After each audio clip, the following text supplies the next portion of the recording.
"Hi, how are you?" Nick said noisily, jumping into his friend's car. "Hi, the usual," Jack said melancholically, starting the engine. "Is there a problem with the girls?" The friend smiled again. "Sort of." The buddies pulled onto the highway, joining the general flow of cars. "I don't get it. You're not a freak. You're not a freak. You've got brains and money. So what else do they want?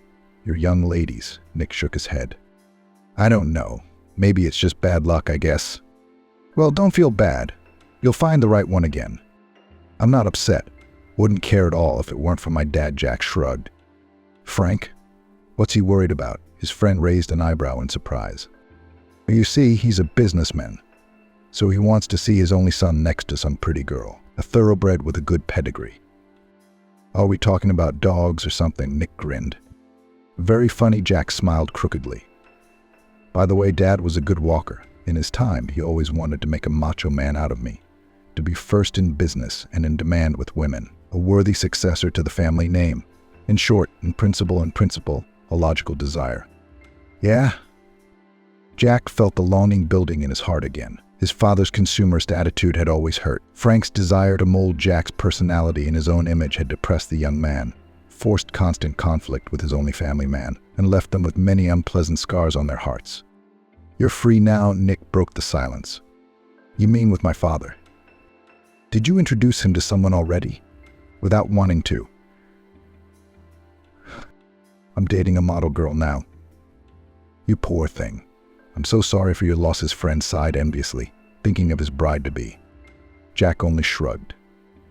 This new fling only added to his already complicated life, constantly exhausting him emotionally, demanding more and more attention and throwing tantrums over everything.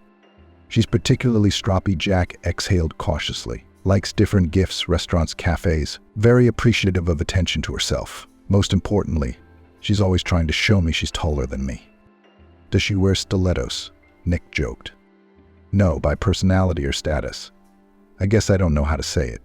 She walks around looking like she's the daughter of a rich man. And I'm a savage from the deep taiga," Jack raged. "Unpleasant, I agree. But I'm sure you can ride that noble filly. There's my work. Here we go." The car pulled up in front of the office building. "Thanks for the ride," Nick thanked, getting out of the car. "Don't be sad. You'll see, things are bound to work out." "Where are you going now?" "Oh, out on a date with that Ashley girl," Jack pursed his lips. "That's a good name for a model." "Okay, don't get upset ahead of time. Everything will be fine," Nick smiled. "I hope so. Come on, good luck." Jack said goodbye to his friend and rejoined the general flow of traffic. The mood was creeping rapidly downward. The longing in his chest was growing, threatening to consume his thoughts and his whole life. Jack was beginning to regret why he'd agreed to this meeting in the first place. He knew how stupid and capricious a model could really be, how greedy and evil those dolls with bows and big eyes could be. Just the thought of how much money he'd have to invest in any whim made his hair stand on end. And the most important thing, Jack knew for sure, was that she wasn't interested in him as a person, just another wallet, an appendage to a rich daddy. Thinking about it made her even sadder. And Jack, as he always did in a moment of sadness, began to accelerate his car, mindlessly pushing the gas pedal to the floor. Only speed and blurred silhouettes behind the glass could soothe his broken heart, and no speeding tickets could wean him from this bad habit. "Damn, I knew I'd be late," Jack grumbled irritably as he entered the restaurant. The fast drive hadn't been in vain. The overloaded brakes were finally failing, and he had to pull over to the side of the road for a hasty repair. It would have been a good idea to go to a service station, but Jack didn't want to waste any more time, so he put off replacing the parts until better times. "I guess I'm not that late, though," Jack said, looking at his watch. 15 minutes only." "No big deal," he tried to cheer up. He made his way to the right table, but it was empty. There was no reserved sign on the wall. The faint scent of familiar perfume wafted through the air. Is he himself delayed? Or what? Wondered the guy. "Sorry, the girl didn't come to this table," the waitress informed him. Ashley was usually always punctual, so Jack decided to check with the waitress just in case. "She's already left," the girl in the white apron shrugged. "Oh shit," Jack reprimanded. "Why did you even come here?" "Excuse me," the waitress ventured to ask. Real anger was bubbling up in his soul. Jack pictured the stroppy model proudly turning up her nose and heading off. "Fine," Jack muttered. He walked out of the restaurant, slamming the door loudly, and headed for his car. Suddenly he remembered that his father had asked him to send him a picture of him and his future daughter-in-law. Anger, boiling in his soul, blossomed even more lushly. And why does everyone treat me like some piece on a chessboard, he thought, eyes stinging with bitter resentment, fists clenched. Okay, Dad, if you want proof so badly, you'll get it. I'll take a picture with the first girl I like, and you sit there and enjoy yourself in your mansion. Jack began to look around, searching the sidewalk for a suitable target. Every now and then, women of various ages passed by, but he couldn't decide which one to choose as his fake bride. I wanted to photograph not some ugly one, but one that would fit the image. Anger suddenly evaporated instantly, replaced by admiration. Did such goddesses really walk among mere mortals? The boy's eyes fixed on the beautiful face. His heart beat faster, and a pleasant warmth flowed through his muscles. Jack took his cell phone out of his pocket and boldly walked toward the pretty girl who'd caught his eye. "Excuse me, can I talk to you for a second?" he shouted, trying to stop the stranger. "What is it?" The woman flinched. "Yes, I'm sorry. What's your name?" "Emily." "It's a pleasure. I'm Jack. Listen, I have a bit of a strange request, but could you help me out and take a picture with me?" Went the guy's way. "I don't even know. I don't think I'm dressed appropriately," Emily smiled, showing off a neat row of perfectly white teeth. It was only now that Jack was able to look away from her beautiful face that he noticed that Emily was, to put it mildly, poorly dressed. More than that, she looked like a homeless person in her tattered rags that hadn't been dry cleaned in a long time. A slight disappointment settled in her soul. Maybe if you take a picture not full length, just her beautiful face, and that will be enough, he thought. His cheeks involuntarily flushed with embarrassment at his thoughts. His fingers turned on the picture mode on his phone by themselves. "Come closer, please. This will be a normal selfie, are you sure?" "I'm actually kind of embarrassed," she shrugged. "Okay." Emily stepped closer, embarrassed to stand beside him. Jack inwardly froze, afraid of the stench coming from her. But he immediately shamed himself for his thoughts. She seemed to look like a homeless person, for up close her clothes weren't dirty, just badly worn. So, ready, Jack snapped a few shots of a smiling Emily, unable to take his eyes off her face. His heart continued to flutter, a powerful rhythm exploding in his chest. I wonder who she is. Maybe I should meet her, Jack thought, catching himself feeling a strong sympathy for her. "You're very nice. Thanks for your help. It's actually much more important than it might seem at first glance. You're welcome." "I'm not sorry," Emily blushed, dimming her gaze. "I guess that's how a teenager's first crush feels." Simple and uncomplicated, Jack thought. He suddenly realized that everything about Emily, her manner of speaking, her demeanor, and even that look of shyness, was warm, calm, peaceful. For the first time in his life, there was a strange sadness in his soul that he had not met her before. "Why don't we go to a cafe?" Jack suddenly suggested, even to himself. "What? No. That would be awkward." Emily was even more embarrassed and snickered. "Please don't think anything of it. It will simply be my thanks to you for your help." Jack immediately felt irritated. He needed to get all his business done right now so he wouldn't be distracted by his father's demands later. The phone was back in his hands. The photo of him and his fiancée together had flown off in a private message to Frank. "It's all right now," smiled Jack. "Come on, I have reservations at the restaurant." I thought it wouldn't be useful anymore, but it seems fate itself has brought us together. "Thank you," Emily thanked as the waitress brought her order. She glanced disapprovingly at her guest's clothes, but met Jack's stern gaze and left immediately. "Coffee and croissants are fine, of course, but you could order whatever you like." Jack smiled once again at his new acquaintance's modesty. "Why don't we switch to you?" "'Cause I'm feeling beyond old." "Sure," Jack nodded. "So why did you really want those pictures?" "You see, my father wants me to find a wife as soon as possible. And today, as luck would have it, a girl decided not to wait for me to show up. She ran away. I had to improvise on the fly to get Dad off my back for a day," Jack explained. "So much for that story," Emily frowned. "Fair enough, though. Well, now it's your turn. You're going to tell me about yourself, only unvarnished too." Emily froze, trying to hide the confusion that gripped her. It was obvious she was trying to decide how much she should and could be frank with the stranger. Taking a careful bite of her croissant and sipping her coffee, she only then said, "It's not a fun story. I'd hate to spoil the mood." "Don't worry. I don't think anything's going to ruin it for me today," the guy shrugged. "But I should probably start by saying that I grew up in bad circumstances. Parents are alcoholics, was to hide. Drank a lot. Often beaten. I can't remember a day in my childhood when I didn't get hit. It didn't matter what for. School, chores, work. My mother always found something wrong. My father used to beat me with a belt so I'd grow up to be a man," Emily said tiredly. It was obvious that all her experiences had put a heavy imprint of sadness on her. The misadventures didn't even make her sad anymore. They were just a burden that she wanted to get rid of by breaking the cycle. Bad family, anyway. They always saved money on me, and now, as you can see, I don't even have normal clothes. I don't have my own apartment. I have to live with my parents, and they take all my salary. And if I argue, they threaten to throw me out on the street. Oh my God, how do you manage all that? Jack was horrified, involuntarily taking her hand. I don't, Emily smiled sadly. Grew up as well as I could. Avoided everyone, always quieter than water, lower than grass. I was teased all the time at school. My classmates laughed, called me a bum, but I was just a girl. You know, defenseless, small. Emily's eyes brimmed with tears of lingering resentment. Red spots burned on her cheeks, but she held back, as if remembering something more important, and glanced furtively at Jack. He didn't look away. There was sadness in his eyes, mingled with inexpressible longing. The boy's heart clenched with pain. I'm sorry you had to go through all this alone. It's not fair, he breathed out. His voice trembled. His own worries seemed petty against the sad fate of this amazing girl. What the hell is that? Frank wondered, receiving the message from his son. The man picked up his phone and opened the photo sent. He wanted to cover his eyes and pinch himself. If only everything that had happened had turned out to be a dream. How is this even possible? What fiancée? Frank shouted, reading his son's snide caption under the photo. Look, a pretty girl, whose features were even too familiar, next to him. Everything okay? Frank Tom, the head of the businessman's personal security detail, inquired worriedly. No, nothing's okay. This is definitely some kind of setup, Frank reprimanded. What is it about? It's about her. Frank turned the phone toward Tom, pointing at Emily. That's my illegitimate daughter we should have gotten rid of years ago. Frank shook his head contritely. I mean, we covered all the tracks. How did they meet Jack? And what does it all mean? An old memory pricked his heart.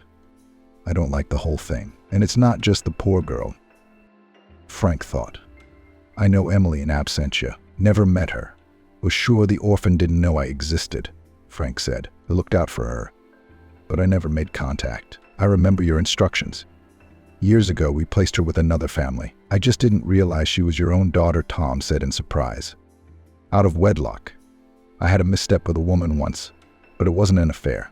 Valentina was beautiful. Face like an angel. I couldn't leave. Nobody destroys families for mistresses. Valia was understanding. Except she got pregnant once. Why didn't you go for an abortion? Tom asked. Valentina didn't want to. Sin and all that, and she was worried about her health. She was understanding. He didn't want to complicate my life. She agreed to be my mistress. I loved her, some kind of love of my own. I don't judge you, Tom nodded. And what happened afterward? Afterward, Valia got sick. So bad she died. Neither private clinics nor imported medicines helped. I almost went crazy then. I was very worried about her death, but I didn't tell anyone. I even went to see her at the last moment. The girl wasn't taken away to avoid gossip. No, she wasn't. She looked too much like Valentina. I couldn't look at her. It hurt. And my wife wouldn't have understood such a move. She'd have guessed about the mistress. Well, it's a good thing you were with her to the end, Tom said, referring to Valentina. As I remember now, she took me by the hand and tells me to watch my daughter. Frank exhaled. I had to promise. She's mine too, after all. But I couldn't take it, I wanted to forget, to turn away as if nothing had happened. It was too heartbreaking. That's why they came to me. Tom finished the story. Oh, by the way, I never wondered what kind of family you found for her. A good one. A decent one. Kind of people they were. I gave them quite a bit of money, and then I helped out every month until Emily, that's her name, came of age. I didn't even know that. Frank shook his head. Good thing she grew up with normal people. There was just a problem, Tom said guiltily, and it turns out they got drunk on the funny money. They quit their jobs when they were adopted and went on a bender. I've never checked. I've got a lot on my plate, and I don't think I need to. I don't beat yourself up. It's all my fault, Frank reassured his subordinate. I couldn't have done it any other way. And I didn't like the girl very much. I didn't like her, that's all. I wanted to meet her a couple times, but I never got around to it. I only helped out in exceptional cases, and that was through you to the other helpers. That's not good either. Her mother, Valentina, was different. She was dear to me. And this Frank glanced angrily at Emily's photo, never cared, alive and well.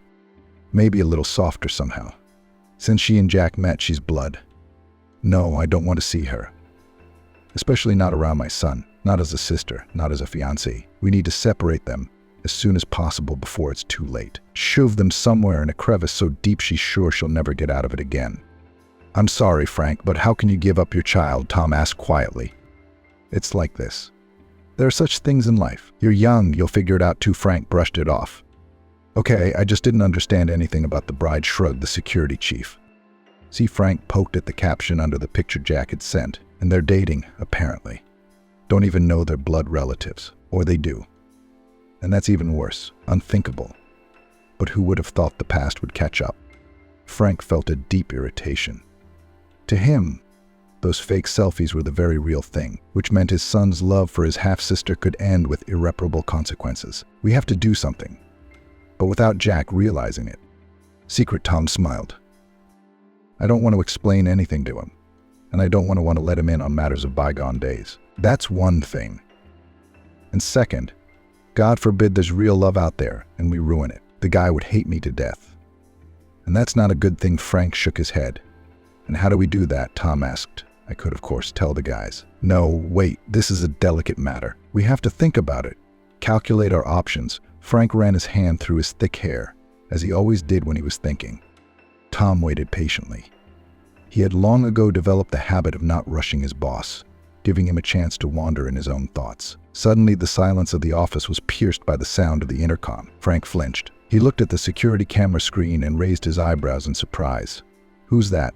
Calmly, Tom said, looking at the girl stomping on the porch. Ashley, a top model. I thought I introduced them to Jack, thought they'd hit it off. She's a thoroughbred. She'd be a good match for him. Frank, what is this? The guest was loudly indignant when the door opened. Oh, for you. Oh, hello. The businessman raised his eyebrow skeptically. I'm going to make such a scandal. You can't treat me like this, you again. Ashley shouted with her arms at her sides. What's the matter? Your son doesn't pay any attention to me. I can't be treated like that. If he doesn't apologize, I'm going to have to dump him. Oh, so you two did go out after all? Frank asked curiously. Are you kidding me? We even started thinking about getting married. Well, at least I did before Jack started acting like a pig. He practically abandoned me. Frank looked at her from head to toe in surprise. The chiseled figure, the tasteful clothes, the tantalizing shape. Why could Jack have traded such a beauty for some girl who looked like a gray mouse against Ashley? Wait, Frank held up his open hands. I think there's been a misunderstanding. Jack can't be that stupid. Apparently he can be. Talk to him. Because if nothing changes, I'm out here. Ashley shook her bangs arrogantly, turned, and stalked toward the gate. Frank stared at her swaying hips, then shook his head.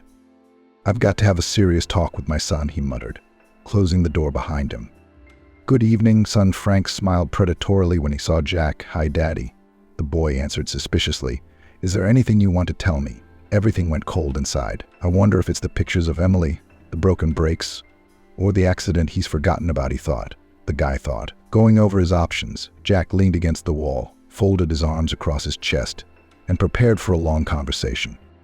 Okay, let's start at the beginning. How are things with Ashley? Frank asked in a husky voice. It's not.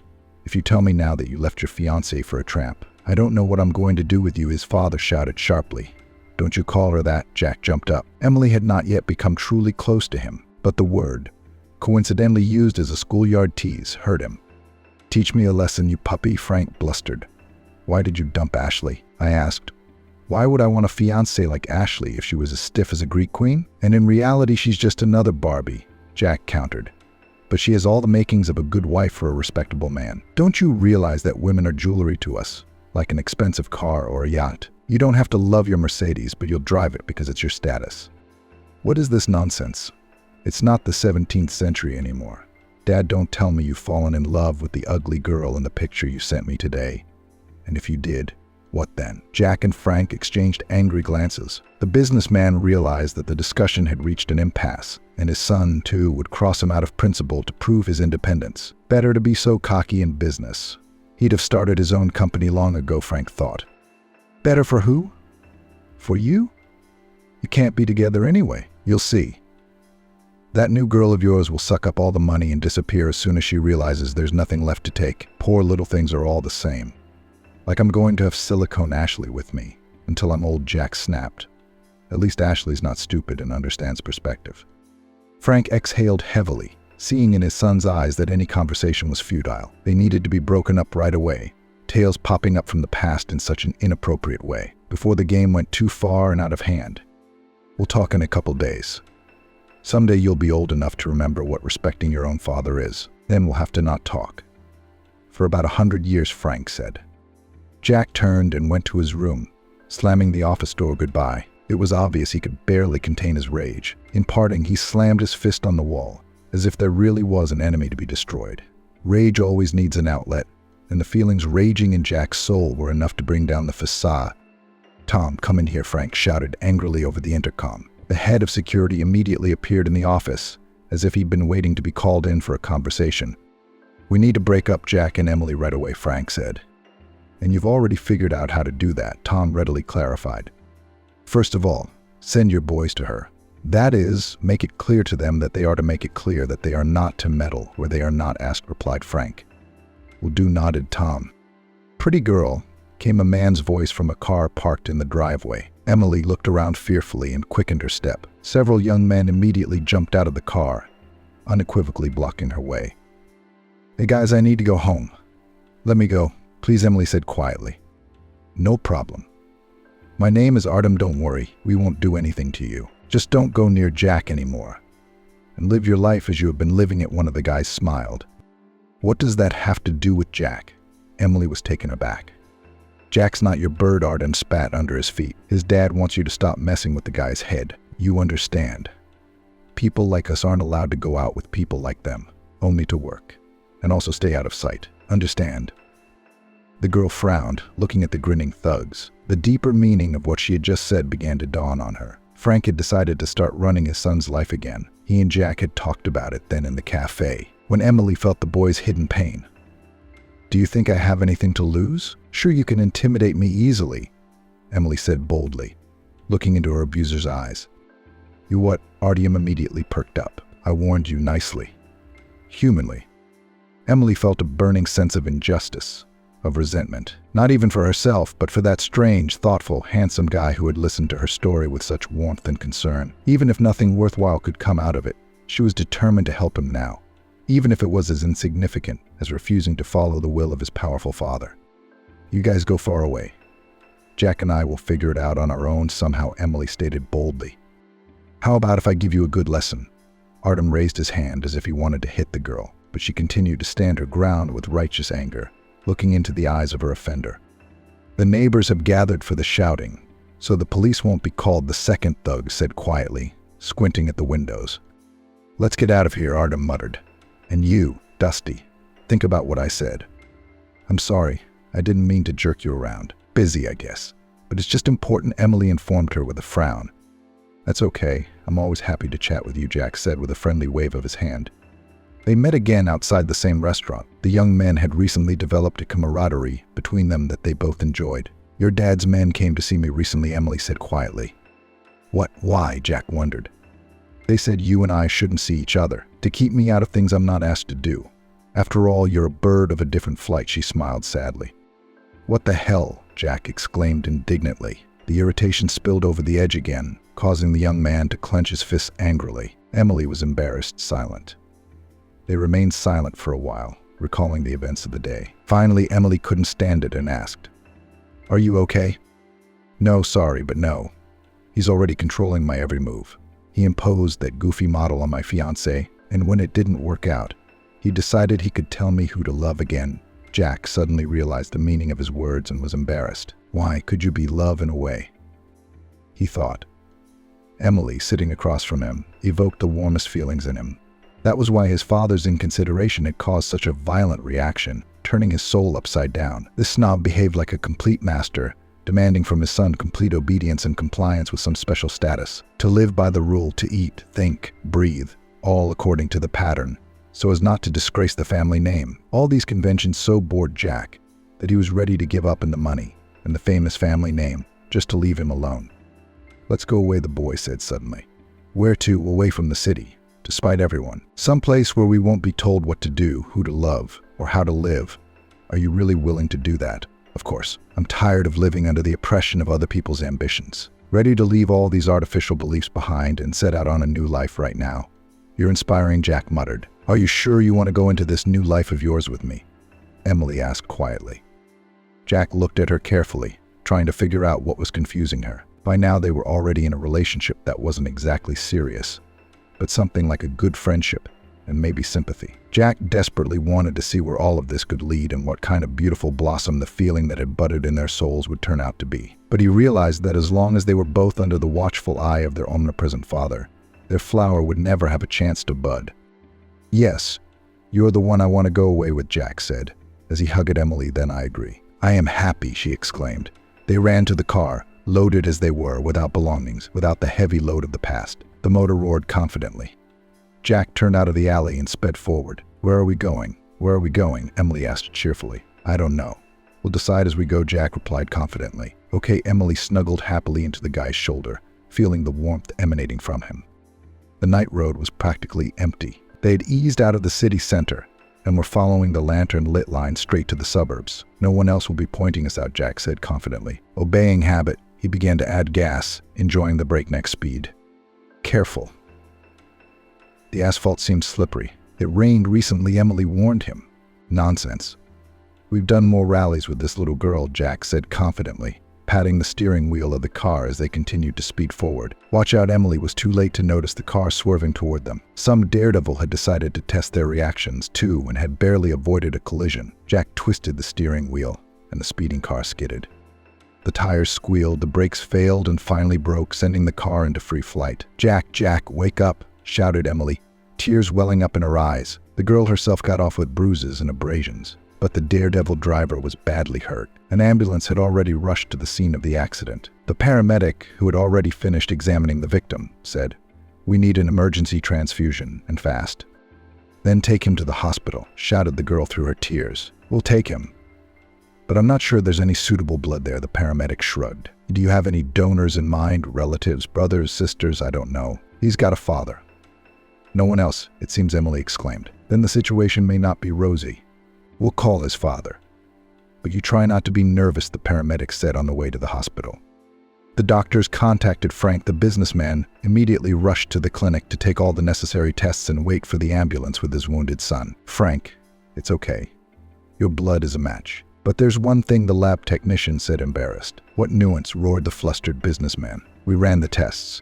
It's for reporting purposes if the donor specifies a close relative. Anyway, Jack is not your birth son." "What did you say?" the rich man asked uncomprehendingly. "You're not blood relatives," the lab technician said cautiously. "But you can still be donors because the compatibility is present. Take as much blood as you need. Save the kid." "The rest doesn't matter," Frank said tiredly. "So much for the transfusion procedure being over. All that's left to do is wait," the lab technician said as he helped Frank up from the couch. "I'll wait for news in the hallway," the man replied. "You better go home. I'll decide what I'm going to do myself." The man elbowed the blood collection site and slipped his jacket over his shoulders. He walked out of the lab. No sooner had he walked a few steps down the hallway than he suddenly bumped into a crying Emily. She tucked her legs timidly under her in the visitor's chair. "Caught up with her," Frank said tiredly, taking a seat beside her. "It's not his fault," replied the girl glumly. "And it's not just about you." They glanced between them and were silent, realizing that any argument now would be pointless. "Can you imagine? He's not my own son after all." "It turns out," Frank said with a heavy sigh. How rounded Emily's eyes. "That's the way it is with the rich," grinned Frank bitterly. "I don't understand. Didn't you know about this?" "I didn't know, but I guessed. Something gnawed at me all the time. Just never checked it out. We didn't need that truth." "Yeah, a noble decision for a man used to controlling everyone around him. I love him. That's why I control him. So he doesn't do stupid things when he's young that he'll regret for the rest of his life," Frank grumbled. "When else would you do those stupid things if not when you're young? Because of Emily?" "Yeah. But what happened in the end?" "What? My wife, Adam's mother, she was dirty too, having an affair before we were married. She was already pregnant when she married me. I always had my doubts. I was born 2 months early. She said then that she was premature. It turns out that she just got pregnant on the side.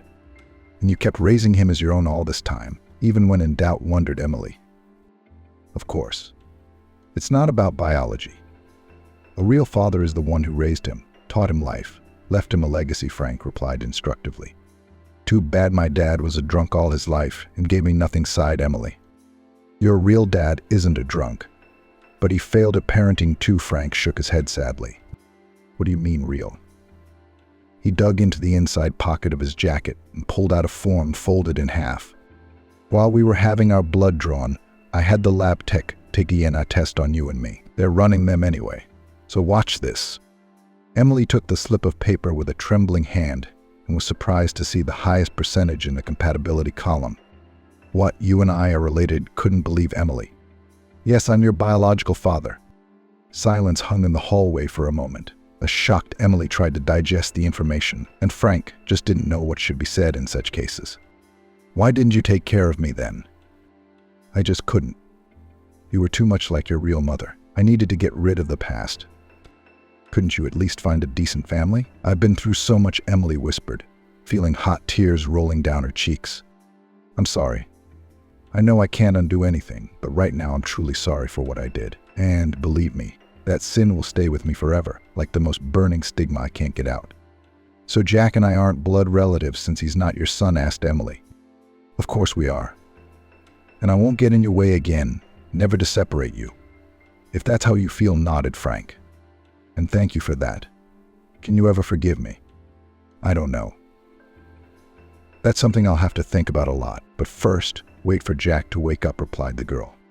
That's the right thing to do, Frank agreed. Also move in with me, I guess. I know you live in terrible conditions, and we have a huge house. There's plenty of room for everyone, and plenty left over. You'd be kind of like a daughter-in-law to me, wouldn't you? We'll see, Emily replied. Sorry to interrupt, a lab technician ran up to Frank. Jack's awake. The transfusion was successful. You're welcome to visit him. Her newfound father immediately jumped up from his chair, and they ran towards said room. Now that the crisis had passed, they could let all the worries out. It's good that you recovered so quickly, Emily whispered, snuggling up to Jack. Yeah, it's healing like a dog, he smiled. How do you like it as a young wife? I'm very lucky to have such a handsome man. There was no shortage of models, Emily giggled. Almost immediately after discharge from the hospital, young people moved in under the same roof, and after a while married. Their love blossomed. After all, the father now did not pressure them, and in every possible way helped and cared.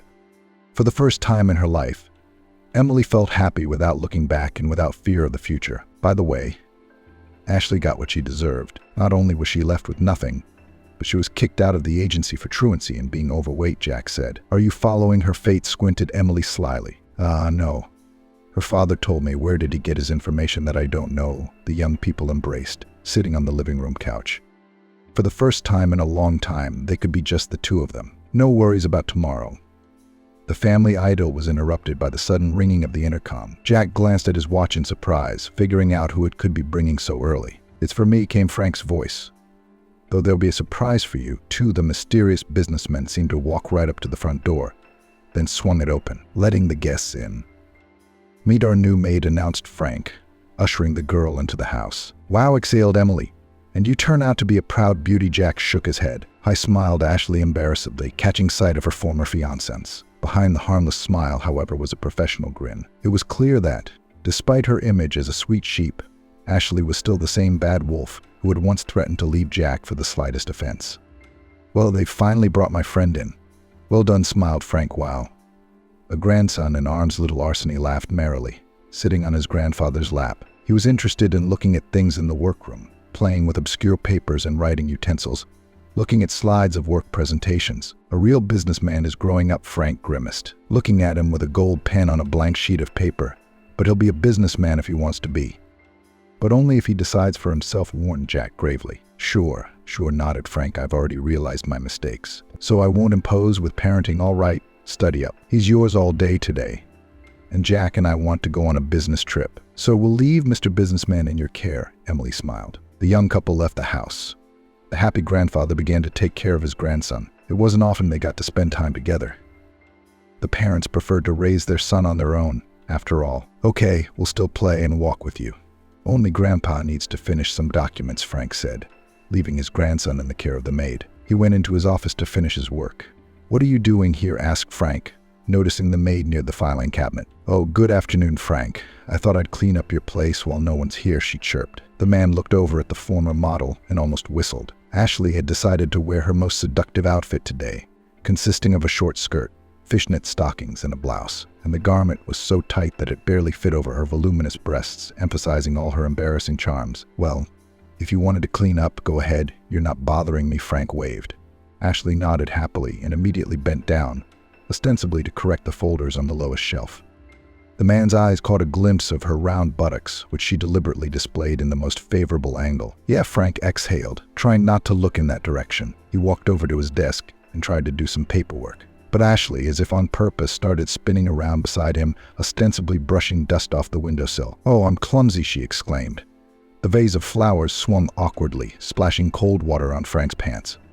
"I'll clean it up now," Ashley promised. She dropped to her knees, deliberately assuming a seductive stance, and reached for the businessman's pants with her hand and rag. "Ashley, stop it," Frank exhaled. "What do you mean?" she smiled. As she touched the man's thigh, it was obvious that it was no accident at all that she had decided to take a job at this particular house. The single millionaire had been her target from the beginning, and now Ashley had decided to go all in, clearly demonstrating her intentions. "Listen, girl, don't you dare set your net in this house," Frank said stiffly, grabbing her by the brush. "We were taken to work here out of pity, just to support you in your time of need. Don't play the schemer. Your intentions are obvious."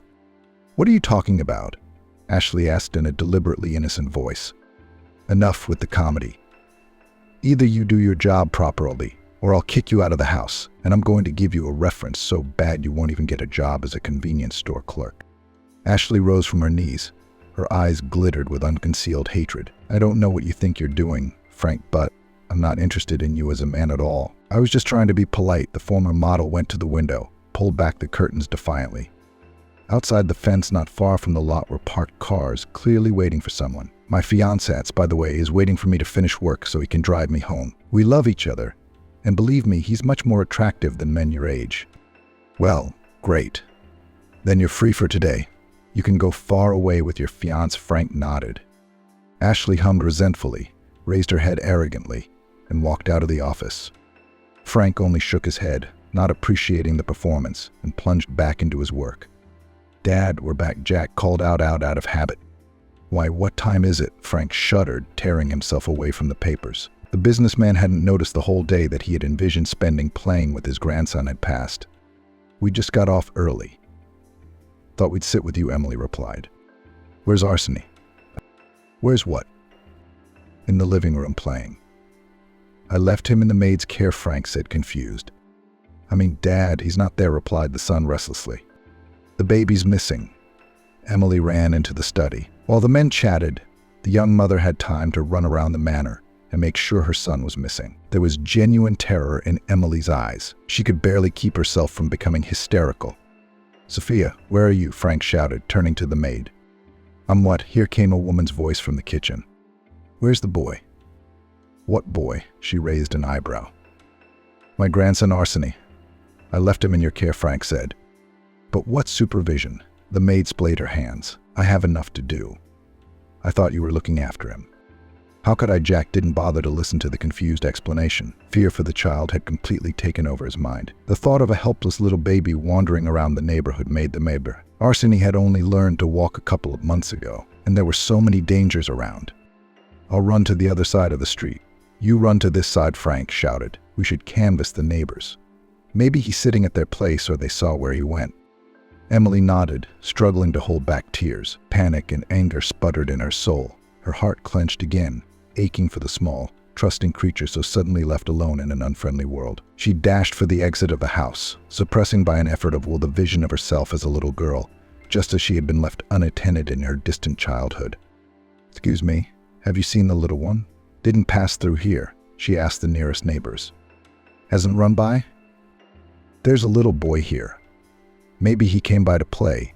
Jack ran up to another house. None of the neighbors, however, had seen the child. "Only if Arsenius is found alive," thought Emily, fearing for him. Terror seized her whole. Her hands trembled. It hurt to breathe. She thought she was going to faint from grief and terror. Her whole being rebelled against it, ready to fight to the last. The panic attack was interrupted by a sudden phone call. Unmindful of her grief, Emily picked up the phone, taking the call from Frank. "Come back home." "I see what's up," came the businessman's grim voice from the speaker. "What do they want?" Disbelievingly, Jack interrogated. "Money," Frank answered simply. "I'll tear her apart," shouted Emily angrily. "Don't worry. I've already notified the police. That Ashley just doesn't know who she's messing with." With menace in his voice, Frank replied, "What can't these cops do?" exhaled Emily. "And how do you even know it was Ashley who stole it?" There was no way she could believe that her baby was in the clutches of intruders. The situation felt like some kind of Sir. Emily, nervously clutching Archie's found cap, was nearly losing her mind with waves of panic surging up. "They've already looked at the cameras and it clearly shows Ashley taking Archie out to her lover's car. She herself said it was her fiancé before everything happened. So what does that make it?" "She's about to be arrested," Jack interjected into the conversation. "Of course, I've also sent Tom and the boys to help if needed," Dad stated firmly. "So Ashley, why did you steal the baby?" the investigator asked sternly, looking at the former model. "It was a spontaneous decision." "Okay, I was under the influence. I didn't realize what I was doing." "And yet, you quite confidently demanded a ransom and devised a whole plan to hand over the money." "It was all Alex, my young man. He's the one who planned and directed me," Ashley cried. "Stop making a circus of it. Your accomplice has already confessed to everything and explained that you were the sole instigator of the kidnapping. Just tell me why." Ashley raised her head, blinked, and wiped away her tears. She realized pushing pity was useless, and the only thing that would help soften her plight was the truth. "I just harbored a grudge against that family and wanted compensation for all the suffering from my failed marriage. That's all. The boy was in no danger. We'd have him back as soon as we got the money." "Well, I see. It's a shame you decided to take that route, because now you'll be going to a place not so far away, along with your accomplice," and Archie, shouted Emily excitedly. When she saw the baby, she ran over to her son and hugged him reverently, intending never to leave him alone again. "Got our little boy back safe and sound," muttered Frank embarrassedly. "Sorry, didn't see it coming, my bad, but won't happen again, okay? We forgive you." But for the first and last time accepted Jack's obedience with feigned severity. The family was united at last, and nothing could mar the happy moment any longer. Barely recovering, Emily and Jack took their son home, and then they all went out to celebrate the happy ending of the story. A father sets up a camera to save his fading daughter, and after barely a glance at the tape, Jane decided at an early age that girls were either beautiful or smart. The girl knew full well she could choose, and she chose to be smart. In front of her eyes was the example of her older sister Ellen. Everyone around admired her beauty. I mean, come on. Light blonde hair, silky green mermaid eyes. A figure they call such a model. Helene, from an early age, was focused only on her appearance. She read a lot, but it was fashion magazines with advice on makeup, diets, and so on. And Kate's girlfriends were exactly the same. Jane thought they were pretty, frivolous fools. A mother raising 2 daughters alone had high hopes for her eldest. "When you marry well, Ellen, we'll have a good life," she used to say. Jane was still a very young girl, studying in the 4th or 5th grade. The girl was frankly perplexed. How could one put the responsibility for her happiness and well-being on some other person? Did her mother, who had been burned herself, not draw the right conclusions? Once Jane asked her mother directly, "You married your father for his money too, and he left us, went to a younger and prettier, and left nothing for you or the children, because she had a good appetite. And now you're telling Ellen to do the same thing, so she'll do the same. Blaspheme on your tongue." Mum shook her hands. "Helene is different. Firstly, she's young, and secondly, she's much prettier than me. And anyway, she has me. I'm the one who had to figure it out. And I'll help her, and I'll teach her everything. You'll be fine, and so will you, if you listen to me." Jane just sighed heavily. Her mother was beautiful and kind, but she was too easygoing. Both her mother and Ellen lived with rose-colored glasses on their eyes. Everyone dreamed of a beautiful life, believed that looks were the determining factor in a woman's success. But it wasn't so for everyone. Jane differed from her peers' warehouse of character, has always been pragmatic, responsible, far-sighted. And she clearly understood that, in order to achieve something in this life, you need to work hard. And the options that have in mind mother and older sister, rich men, benefactors, it's all unreliable, fragile, illusory. Ellen jokingly called her little sister a bore. Her mother was always trying to remake Jane, to impose her point of view on her daughter. The most interesting thing is that the parent sincerely believed that she wished her child well. She said, "I'm worried about your future. How can you not understand? You are a beauty. We got such a one. You got the best from me and your father. When you finish school, we'll find you a wealthy fiancé. Don't be such a bore. Men like cheerful, smiling women." "No, thank you," Jane replied. "After school, I'm going to study economics." "But do you know what the competition is?" Ellen would always argue at this point. "You either have to be 7 inches in the head, or you have to have a good deal of goodwill." "Yes," Mum sighed. "We can't afford commercial education. And you can't get in for free." But Jane, trying not to listen to the arguments of her sister and mother, strived for her goal. Day and night she sat over textbooks, looked for additional courses on the internet, mostly free, because her mother, who worked as a cashier in the local supermarket, had no money for her daughter's education, and her father almost did not participate in the children's lives. He had a new family.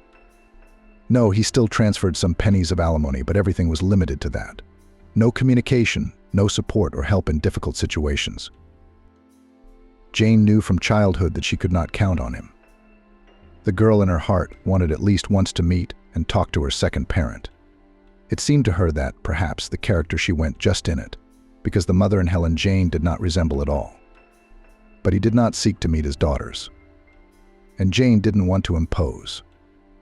And it was scary to face indifference, or even worse, dislike of a native man. Dad was a businessman, owned a chain of shops, so sort of made good money. But all his property was prudently written down on the new wife, so that the ex-wife and children did not claim anything. It looked ugly, petty, even mean. In theory, Jane should have been as resentful of her father as her mother was, as Ellen was. But Jane had a dream to study to be an economist, to start her own business, and one day to meet her father on some business, a joint project, a profitable contract, something like that. Let him see what his daughter had achieved on her own, without his help. And then maybe they could talk as equals. And Jane achieved her goal. She got into the budget, to the same economics faculty, where she was so eager to go. How happy she was when she saw herself on the list of enrolled. She was screaming right in front of the computer monitor, jumping from happiness to the ceiling. "You're crazy," Ellen said as she looked into the room with little Andrew in her arms. She had recently become a mother and had a son with a rich man. He paid child support, but he was reluctant to communicate with his mother and Andrew himself. Needless to say, these alimony were pennies, a standard scheme, gray earnings, most of the income is hidden. Ellen still repeated the fate of her mother, even in an even worse version. But she was not going to give up and continued to dream of a prince who will definitely sooner or later solve all her financial problems. Her mother supported her eldest daughter in everything, adored her grandson. It was not surprising. Jane was also happy to take care of the baby when she had time. But the girl did not understand how it was possible not to draw conclusions from what had happened. Was it not clear? The plan is not very good and often fails. It was time to choose another option. But no, Ellen was still looking for rich men on dating sites. I got in. Jane explained her strange behavior to her sister. "Wow. Cool. So what, you're leaving us for the big city now? You're going to go to school?" Jane and her family actually lived in a city too, but a very small one, far from the regional center. So gray 3-story houses, whole streets of old wooden barracks, a huge private sector. Not a village by documents, of course, but in fact it is a village. That's why Orchardville, the regional capital, where Jane's university was located, was called just town. Her mother, too, was happy to hear of her youngest daughter's admission. She had never hoped for such a thing. As it turned out, she thought. Let her dream, show off, and when she realizes that nothing has worked out, she will follow in her mother's footsteps to the supermarket for the cash register. But also will think, finally, over the words of more experienced relatives, realize it is necessary to look for a rich and reliable man. And here's how it all turned out. Jane got in. "Well done," the daughter hugged the younger mother. "I'll help you in any way I can. I'm sorry, I won't be able to send much money, but at least a little for housing and living expenses. Again, you need to dress nicely." There's a better chance of meeting a decent man in a big city. Mum, there you go again, Jane smiled. She was touched by the fact that her mother supported and understood her, and even offered to help her. Jane knew it wasn't easy for her mother to get the money, but she was willing to help her daughter while she was a student. And that's priceless. Jane had a new life. She was given a room in the student dormitory, though not a separate one. The room had to be shared with 2 girls. But the roommates turned out to be very pleasant. Both studied at the Pedagogical Institute. Both, just like Jane herself, were focused on study and work. In general, the girls had a lot in common. With one of these neighbors, Kate, Jane even became friends. They stayed in touch even after they finished their studies and moved out to rented flats. Jane liked her studies. She was convinced in her first year that she had chosen the right direction. She found economics easy, lectures seemed interesting, and term papers and tests were incredibly easy. Jane even began to earn money. It turned out that people were willing to pay a lot of money by her standards, of course, for essays and projects. The girl had to work part-time and study a lot. She had no time at all for student parties, going to clubs and similar entertainments. And sometimes, of course, Jane wanted to go for a walk, to unwind. But she realized that every minute counted. Her time was too precious. Besides, there was no money. Her mother tried to top up her daughter's card with a small amount every month. Jane knew that it was a significant part of her mother's salary, and she was very grateful to her. It was not enough, very little. Still, it was the help from her mum that kept Jane afloat. Especially after the 3rd year, when suddenly something in the university clinic changed, and students were obliged to pay for the dormitory. And before it was possible to live in it for free. Jane saved money on literally everything. But she couldn't keep up. She knew that she was going to her goal, which means that sooner or later everything will be fine. Everything will be fine. Everything will be as she dreamed. But on New Year's Eve, an event happened that made Jane reconsider her plans and turned her whole life upside down.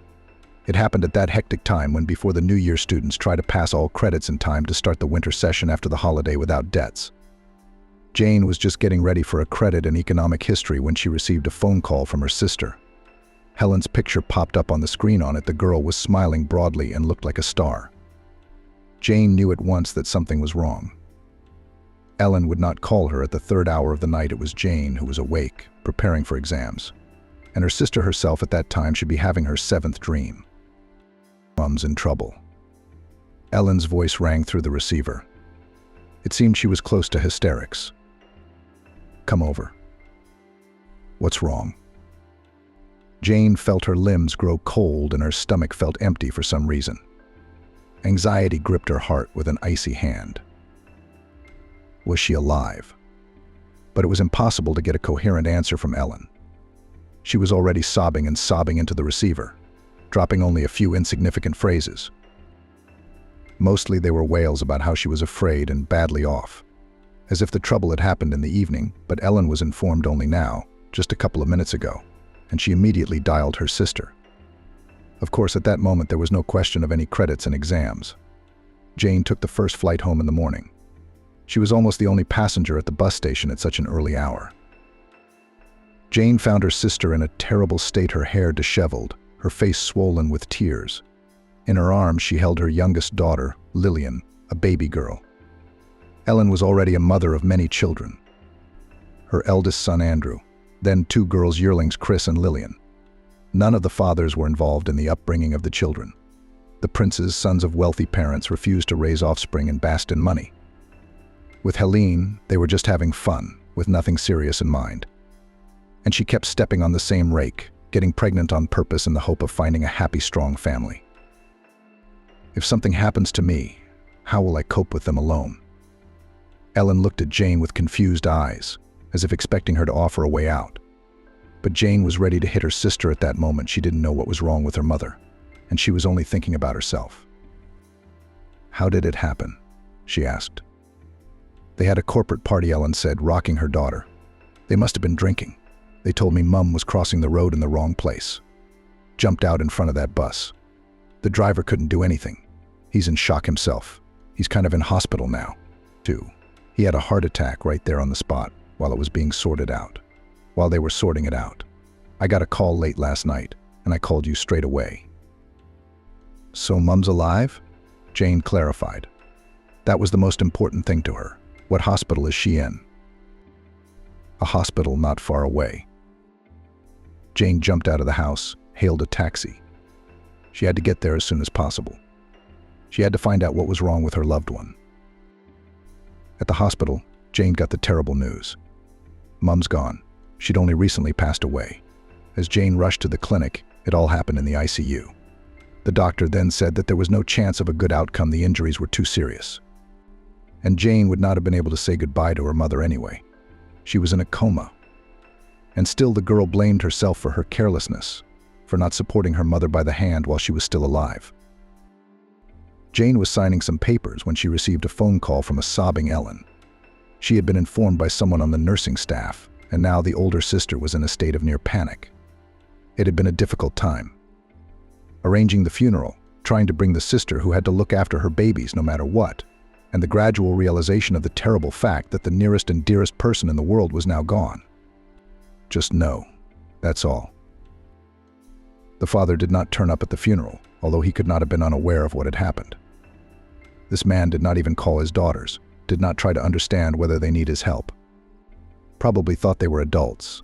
They were both over 18. So legally, the father was no longer their debtor. He paid child support until his daughters came of age, and there was nothing more to expect. It was then that Jane realized that she would not meet or communicate with this man, even when she reached the top of her career. He didn't need her and Ellen and Mum. Neither did they need him. There was no resentment. No, it's just that Jane suddenly realized her father was a complete stranger to her. They may look alike in some ways, but Dad is a stranger. He's just a stranger, and that says it all. Ellen, on the other hand, is her own person. She needs support. Ellen sobbed nonstop for days. Jane didn't stop her. Let her cry it out. It would make her feel better. While her sister dealt with her grief, Jane helped her with her nieces. The little ones made her smile even in such a dreadful situation. It was impossible to look indifferently at their funny games, to listen to their cute babbling. The nieces, like nothing else, showed Jane that life goes on. Jane could not stay with her sister for long. The winter session. Ellen had already recovered a little and even started monitoring dating sites again. Now she wanted a supportive adult around her even more. Her mum was gone. Jane's session, in spite of everything, passed with honors. That meant an increased scholarship, but the money wouldn't even be enough to rent a room for a month. The dormitory became paid because you still had to eat, dress, pay for travel. Jane tried to combine her studies and work in the cafeteria. It turned out to be impossible. Immediately, a lot of passes and debts were accumulated. As a result, the girl did not even get admission to the next session. Expulsion loomed ahead. Teachers took into account the previous merits of the girl and went to her satisfaction. But she still failed. The only way out was to transfer to the correspondence department. Only here's the catch: the budget places were all taken. The commercial option cost a fabulous amount of money for Jane. The rector suggested a way out. One day he called Jane to his office and offered her the only, in his opinion, suitable option. "I know your situation. You wouldn't wish it on your enemy," began the conversation with a man who always reminded Jane of Carlson as good-natured, full, and short. "Student, you are diligent and promising. I want to help such a person. That's why I'll close the session for you. No matter what. Let us draw red lines. And you take a year's leave of absence. I'll help you get a job for family reasons. Get the money for your studies. You can do it. You're a man of determination. And when you come back, I'll help you with all the details. How's that?" Jane thought about it. She didn't want to interrupt her studies. On the other hand, what other options did she have? The session is not passed, that's for sure. So she'd have to drop out. And where to go? Go home to her parents' flat? Her mother's new boyfriend is already living there. A young and kind of nice guy named George. Unlike the previous aluminum suitors, he's not a rich major. The guy works on a construction site, working from dawn to dusk, earning money. Seems to like Ellen a lot, and he's taken in her kids. Maybe they'll actually make a family. Jane's not really needed there right now. And she doesn't want to live with her sister. No, Jane loves her very much. She's the only person in the whole world who's family. But still, Jane's used to peace, solitude, freedom. and there's a family of many children. You can't do that there. And after all, I don't want to leave Chicago. It's a big city. It's beautiful, spacious, interesting. There are more prospects for work and study here. The urban settlement, where Jane's childhood was spent, was associated with rage and hopeless longing. No, she didn't want to go back there at all. You know, I think I'll take you up on your offer. Jane smiled at the rector. What a clever girl, asked the man. You're good. Everything will work out for you. Just don't forget to save for your studies. Be sure to come back to the university in a year. We'll be waiting for you. Deal? It's a deal.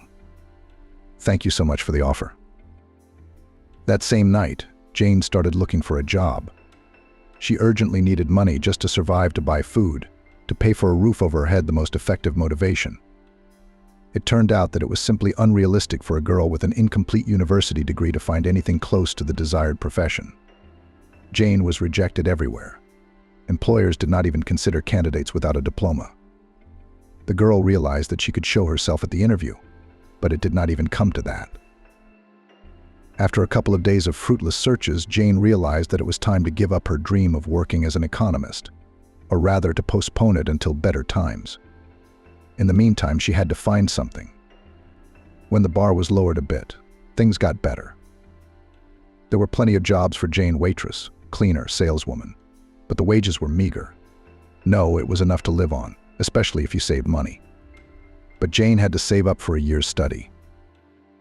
With those salaries, it was impossible. Still, Jane needed a job badly.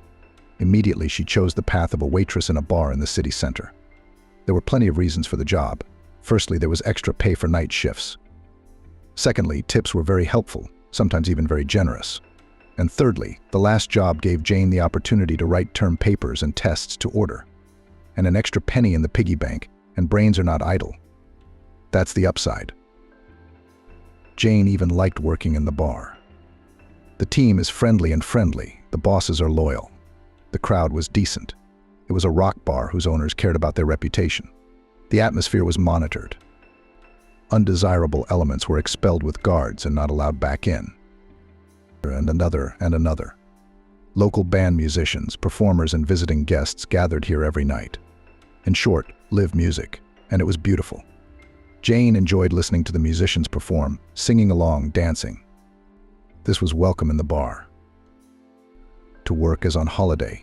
In the bar, Jane finally understood the meaning of this common phrase. Of course, with a waitress's salary, there was not much money. Jane was looking for another job in parallel, a higher paying one. But the girl knew, even when she had to quit, she would come here to visit, just to be in this amazingly warm atmosphere. A rock bar and new friends helped Jane through her grief. Of course, the longing for her mother did not go anywhere, but the girl was finally able to return to life and believe that there are still a lot of good things ahead. It was in the rock bar that Jane met Jasper. One day, the host introduced the guests to a new rock band which appeared just a couple of months ago. Jasper was the bass player. But not only that, it was he who owned the idea to create this band. He was the one who wrote the songs and the music. Modest, always kept in the shadows, but constantly observing the behavior of the band members, the reaction of the audience. Jasper was the main man in the team. Although on stage most of the attention was drawn to the lead singer, it was felt.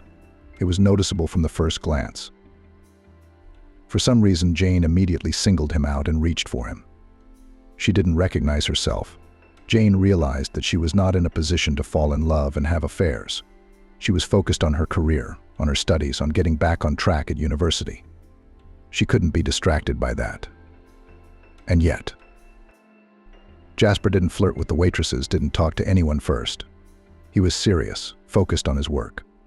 Maybe that's what attracted the girl. Jasper was a lot like herself. Jasper began to appear in the bar often, sometimes with a group to work with, sometimes just in the company of mates to relax. Of course, they soon got to know each other, but he still acted aloof, not overtly sympathetic. Sometimes, though, Jane caught his eye. But Jasper turned away immediately, talking to someone else. And Jane wanted him to pay attention to her, to compliment her, to show her signs of attention, as visitors often did. And then Jane would let him know that she was interested in him. Once there was a girl in Jasper's company. Representatives of the fair half of humanity had come with him before, but they were just friends, girlfriends of other members of the group. And this one was clearly something between them. They didn't kiss or hug, nothing like that. But sometimes they exchanged tender glances and smiled very warmly at each other. Once she put her head right on his shoulder, and Jasper, usually cold and even stern, stroked her hair in a natural and very gentle gesture, as if she were a kitten. A very unpleasant feeling came into Jane's breast from behind the gate. She recognized it immediately, of course. It was jealousy. With surprising meticulousness, Jane began to pick out her rival's faults. Too thin, not even pretty. That nose, long, liquid hair. Anyway, how can this madam compare to her, Jane? For the first time in her life, Jane seemed to feel smug about her appearance. Nature had endowed her, like Helene, with beauty. Jane had heard many compliments from others about her figure. Tall, slender, long-legged. Her friends generally advised her to try her hand at modeling. Only this job was not to Jane's liking at all. Well, she did not know how to show herself, even considered it humiliating. And now, despite such impressive external data, the rival became such a gray mouse. In general, there was nothing outstanding in Jasper's companion, not even something to catch his eye. Nevertheless, he clearly had very tender feelings for her. The presence of this girl made him happy. Jane watched Jasper closely and could tell this for sure he loved his companion. It was painful. Thanks to the girl that Jasper was so attracted to, Jane had made up her mind, decided to do something she'd never considered unacceptable before. Her shift was coming to an end, but as usual she stayed late to help a waitress friend serve tables on a Saturday night. There were a lot of customers, and Jane waited for an opportune moment.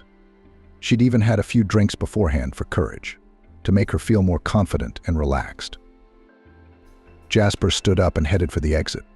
Someone had called him. The music was blaring in the bar. Impossible to talk on the phone in this environment. Everyone was either outside on the porch of the bar or in the smoking room. Jasper chose the street. Jane followed him like a shadow now or never. The obnoxious girl who had been sitting next to Jasper all evening remained at the table. She chatted cheerfully with his mates. It was obvious that they had all known each other for a long time. They must be in a long and serious relationship. Still, Jane would try, or she'd regret later that she'd never even tried. Jasper stepped out onto the porch. He paced the area in front of the bar, patiently explaining something to someone. Jane watched him through the large window. Jasper wasn't smiling, wasn't joking. Apparently the conversation was serious or unpleasant. It didn't matter. Jane would still approach him as soon as. Jasper pressed the reset button and was about to go back to the bar, but at that moment Jane came out to meet him. Luckily, they were alone on the porch at that moment. "Hi," Jane smiled at him. Jane smiled at him. Jasper looked at her with interest. "We said hello," Jane nodded. "I need to talk to you." Jasper immediately tuned into the conversation. He showed that he was ready to listen. He could have dismissed her, or shown irritation or displeasure. But Jasper looked at her with his dark, intelligent eyes and waited. "I like you, and I've liked you for a long time," Jane decided to cut to the chase. "I'm magnetically attracted to you. It's never happened to me before. I don't know what to do about it." Jane lowered her eyes. There, she'd said it. What's next? Jasper was probably looking for words to reject her as politely as possible. He probably was. Jane suddenly felt unbearably ashamed of what she'd done. Why had she gone to him? How could she look him in the eye after all this?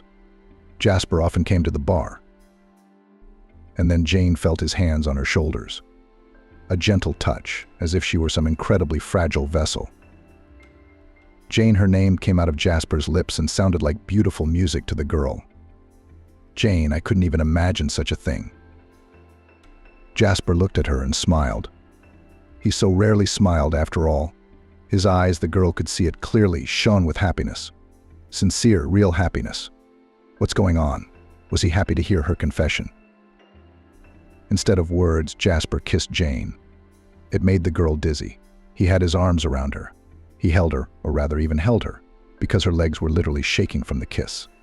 Then he stroked her back and head and held her gently against him. I've been watching you for a long time, too, and I'm drawn to you in the same way." "Then why?" Jane didn't understand. "I didn't even notice it once. I thought you didn't care." "I didn't mean to embarrass you," Jasper said. "You shouldn't. Anyway, I'm older. Older for you. I thought you were attracted to other guys, brutal, successful. With your looks, anything's possible. You're beautiful. You're unreal. You even inspired my song." "Didn't realize I'm an Olympic princess? Is that about me?" Jane asked. "No," she admitted. "It's a very beautiful song. I love it. I didn't realize it came from you." "Oh yeah, it's just, what about that girl who came with you? Are you two together?" "Together," Jasper grinned. "Ever since my parents brought me a pink bow tied to a box from the maternity ward and told me Lassie was my sister." "So she's your sister?" Jane laughed. "I thought she was. That's why I decided to have this conversation today." "Sister and sister," Jasper said, pulling Jane tighter against him and breathing in the scent of her hair. "Passing through town. She's been married a long time, lives with her husband. Far away. She missed her wayward brother." Jane and Jasper started seeing each other. Turns out he'd been hitting on the pretty waitress all this time. Why didn't he make any moves on her? I was going to. But later, when he's a little more cash flush. He had a clear message: a girl shouldn't be a loser. So far, there was too much to do with the band, organizing gigs and so on. But the guys were already starting to earn money from their songs. The prospects were looking good. And strange as it may seem for a rock musician, Jasper was shy with girls. No, he had a lot of friends with whom he could chat and laugh together. But Jane evoked a very special feeling in him. And that made Jasper, who was used to performing in front of hundreds of people, timid. But Jane made the first step, shattering all of Jasper's doubts. And now they were together. Jasper suggested they move in together. They decided on Jane's flat. Convenient location, reasonable price, cozy room. So it was Jasper who moved in with her. But he immediately took upon himself to pay the rent and minor repairs, which every dwelling needs from time to time. And it also turned out that Jasper is an excellent cook. Jane's culinary talents paled in comparison to his skills. Jasper, as befits a creative man, created real masterpieces, whether in the recording studio or in the kitchen. He was gentle, sensitive, and attentive, fully immersed in his work, but not forgetting about his beloved. They talked a lot, often went for walks. Sometimes together they discussed the next song, spinning in Jasper's head and ready to be born. Sometimes Jane would suggest to her lover the right phrase or words. He happily grasped the idea, and then the girl felt proud of herself. How about it? She took part in the creation of a hit. Jane completely dissolved in her feelings and new sensations. Before meeting Jasper, she didn't know what it was love for a man. She hadn't had time for that before. First studying hard, then trying to survive. It turned out to be so pleasant to be near a man who embraces you, interested in your mood and well-being, looking at you with admiring eyes, as at some princess, and to melt from the touch of his warm, strong hands. Knowing that he, this tall man with black eyes, would do anything for you. Ellen didn't approve of her sister's choice. As always, you have your own measure of everything. He's poor, he doesn't even have his own flat. Again, no steady job, no business. He's a musician, he's got his own rock band. So what? Who needs them anyway? There's a lot of these one-day bands, you never know if they're going to be successful. I think you got the wrong guy. With your looks. You shouldn't say that. I have 3 children. Who needs me? So I'm content with what fate gives me, I don't complain. But you. Jane didn't expect her sister to understand, though. They were always too different. But Jane didn't need understanding. She was happy, she was loved. She had someone close and dear to her. Yes, he was going through a difficult time. But Jasper tried, went to his goal, worked hard, looked for the right contacts, planned something. Jane supported him in all his endeavors, and he appreciated her devotion. Many times he said that he was grateful to fate for such a gift for her. One day Jasper made a rather risky venture, invited a famous rock band to Chicago. It was planned that his band would perform as a warm-up act for the famous musicians. This event was to increase the popularity of Jasper's band. Well, and in general, the organization of such concerts is a way to make good money. But something went wrong. Not as many people came to the concert as planned. There was a big rock festival in a neighboring state. Jasper didn't take that into account. Or rather, he found out about the festival too late, when everything was already in full swing. In general, Jasper went into a big disadvantage: payment of musicians' fees, hall rent and equipment, tickets for the rock band, promotional activities. All this was paid off only half of the money from ticket sales.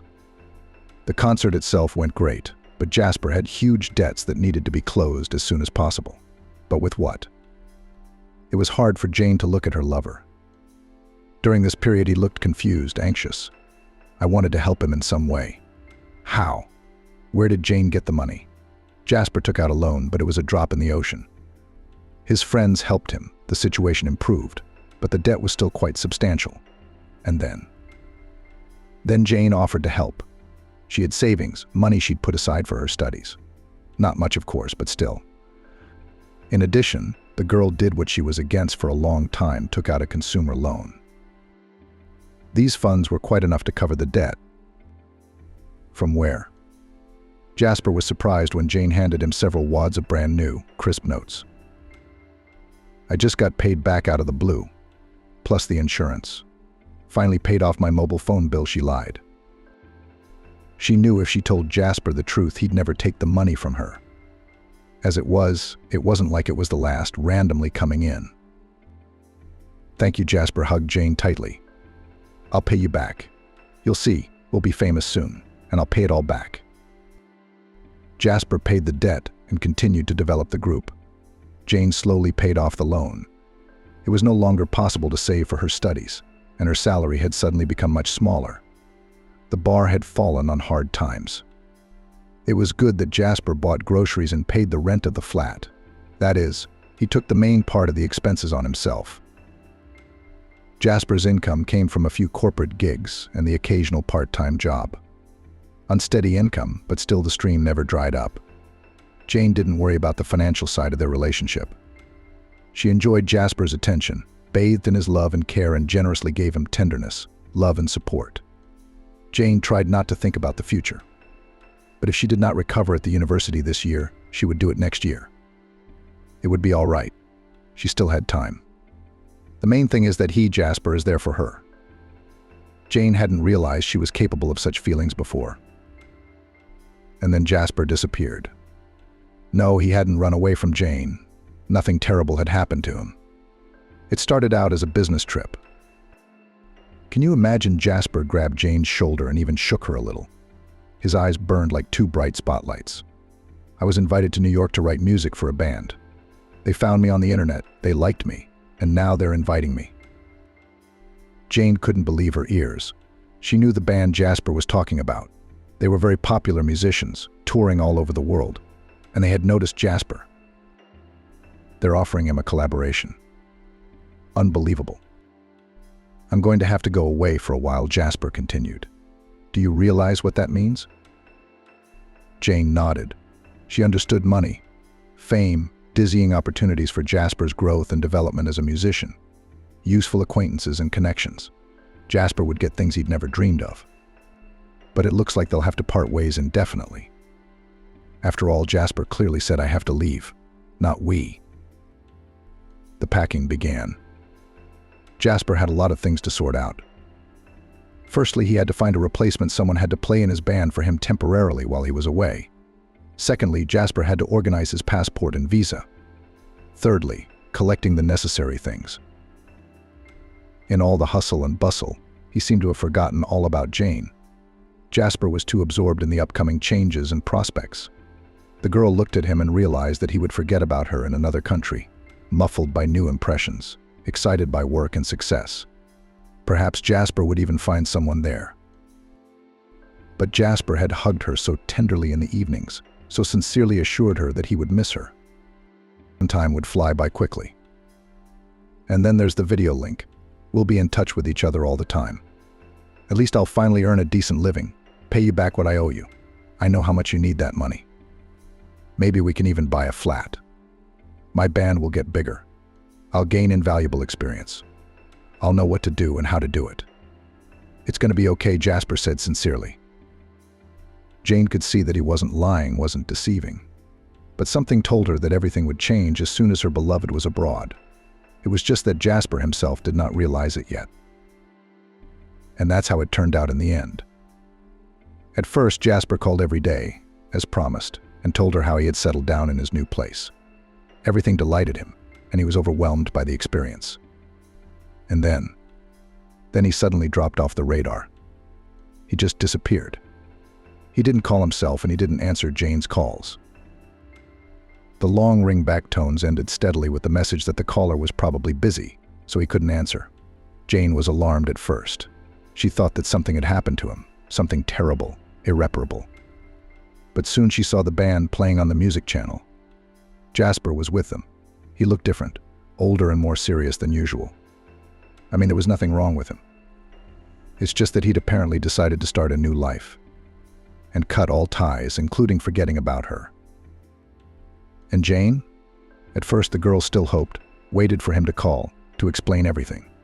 But Jasper was gone, completely out of her life. Jane made it a habit to watch the music channel every day. Every now and then she'd see Jasper. He was never the center of attention, but he was still caught in the camera lens sometimes. And quite often there was a girl next to him, the same one. Either a makeup artist or the band's costumer. Beautiful, colorful. Apparently there was something between her and Jasper, couldn't help but be. Jane was desperately jealous of Jasper, both of this girl and of the other potential women of her lover.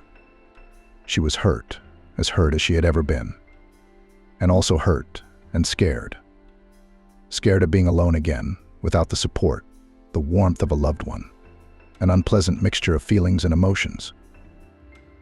And there were other problems, more pressing. Money. Jane was barely making ends meet. After all, she had a tiny salary and a loan. Eventually, the bar went bankrupt. The new owners bought it and turned it into a hookah lounge. Jane had to quit like all the other employees. Another blow.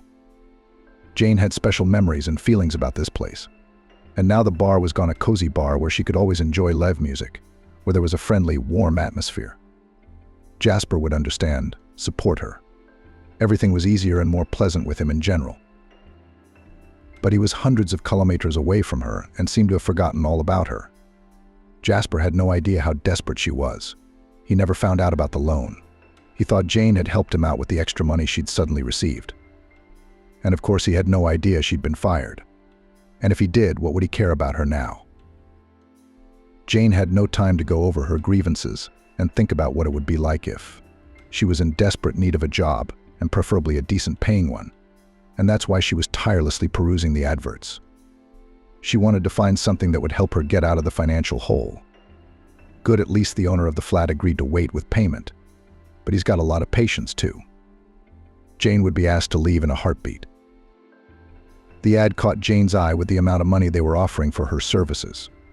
Not a bad figure.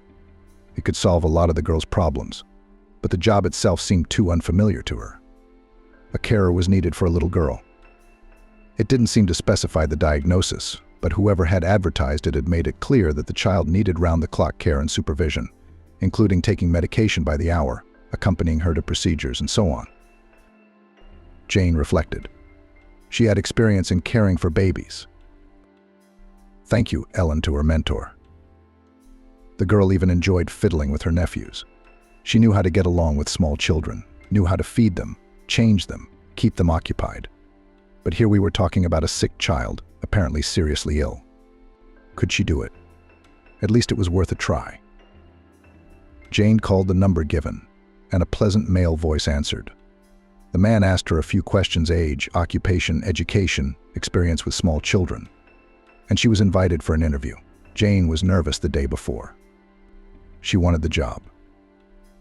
Jane needed it like air. It was a chance to get out of a financial hole, to stay afloat. Where else would you find a salary like that? That's why Jane was worried, anxious. What if she didn't get the job? What then to look for a place as a waitress again? To work for a pittance? The taxi brought Jane to a country cottage village. An elite neighborhood, tall, beautiful houses surrounded by fences. At the gate, the girl was met by a woman, an au pair. As Jane found out later, in fact, the person who did everything: cleaning, cooking, laundry. Because her employer Kevin was always too busy. Businessmen in general have very little free time. Kevin met the job applicants in the living room. He was a man in his 40s with intelligent, piercing blue eyes, perfectly styled hair with light gray. An athletic figure. Yes, this man obviously paid attention to health and appearance. Jane was even embarrassed at first. How to start a conversation with someone like that? She suddenly seemed insignificant next to him. "Good morning," Kevin smiled warmly. Jane's embarrassment vanished. The man's smile was open, and the kind Kevin seemed at once like a man of his own. "Hello," Jane smiled back. "I'm here to see you." "That's very good. I'll tell you straight away. I need a carer for my daughter Melissa. She's in really bad shape right now. So it's not for everyone. She's being monitored by the paramedics. They're here every day. I could hire a nurse for Melissa, but how can I tell you this? There's a lot of pain in her life already, a lot of people in white coats. I wish there was someone else there for her. You know, a young girl like you. Cheerful, who knows a lot of songs and fairy tales, who can cheer up a child, inspire him, come up with some interesting activity, in general, to brighten up her leisure time." "Why? What's wrong with your girl?" Jane just couldn't help but ask the question. Kevin lowered his eyes. His face darkened in an instant, becoming anxious and tense. "Melissa, she's been tested everywhere. No one could figure anything out. It's like her body is destroying itself. There's no sign of autoimmune aggression. She's been getting tests all the time. They do, but she's fading, and nothing helps her." "Poor baby," Jane exclaimed. "The doctors are doing what they can. I have the means, as you can see, but they're not all powerful, unfortunately. Anyway, Melissa needs more than just a nanny. That's where we have Vivian, our favorite au pair. She'll feed her and give her medication on time, and we don't just need a carer either. Melissa has nurses to look after her and do all the necessary treatments. What Melissa needs is more like, a friend or something. Someone who can bring her positive emotions. The doctors say it's very important in her condition. And looking at you, I think you're just that young, beautiful, funny, and you have a kind look in your eye. You know how to empathize. That's good." Jane nodded. She was anxious to see the little girl. She needed positive emotions, and she would give them to her. Jane would cheer up a girl who had such a serious illness. Brighten up the gray, everyday life of the little patient. Find a way to make her life more pleasant. "If you're ready to get to work right now," Kevin continued, "let's start a trial period. Let's say 3 days, and then it's up to Melissa to decide. Of course, you'll be paid for your time anyway. Do you agree?" Yes, Jane nodded. "That's good," Kevin said happily. "Then Vivian will introduce you to Melissa. I've got to go, I've got things to do." As the door shut behind Kevin, Vivian, a middle-aged woman with a surprisingly soft and cozy look, turned to Jane with a question. "Have you ever interacted with little kids before? Do you know what little kids are like?" "I have nephews," Jane nodded. "That's good." Vivian shook her head. "Except our Melissa, she's an unusual child. You realize that yourself. I guess Melissa hardly ever gets out of bed. She gets tired quickly. It's hard to keep her interested in anything, but you have to. Melissa needs to be distracted from her pain, from her torment, and she needs to be walked at least an hour a day. That's what the doctors said. I get it." "Well, let's go and meet her now," Vivian said. Jane followed Vivian to the first floor and entered the nursery. It was the princess's spacious room. A huge window let in a lot of daylight. Along the walls were racks of expensive toys and books. Right in the center of the room was a mini playground. There was a slide, swings, and even a trampoline. A little further away was a ball pool, and closer to the door was a bed. What kind of bed was it? It was large, round, with a pink canopy. Jane looked around curiously. She had never seen a room like this before. Was it really all for one child? In the midst of this splendor, Jane did not immediately notice the little mistress of the room. She was lying in bed surrounded by large, soft toys. There was a soft cat, a fluffy white bear, a bright green crocodile with flowers all over its body, and a thin, pale 7-year-old girl, completely transparent, and almost blending in with the white bedclothes because of her unhealthy skin color. Huge blue eyes, like her father's, looked at the entrance with curiosity. Melissa propped herself up on her elbows, though it cost her great effort, and turned to Vivienne. "Who's that with you? The new rehab doctor?" The difficult word came off the little girl's lips easily and habitually, and it was somehow completely unnatural. "No, honey, this is your new friend. Her name is Jane. Are you going to play dolls together?" Melissa perked up a little. "Whatever you want to play." Jane smiled at her. The girl was both sympathetic and pitiful. "I really like to play with dolls." "That's good. Vivienne doesn't have time. And Daddy can't play at all," Melissa said. "Grown-ups have a lot to do," Jane shrugged. "That's why they can be boring sometimes." "Right," Melissa suggested. And the conspirators smiled. "Boring," Jane agreed. Melissa laughed softly.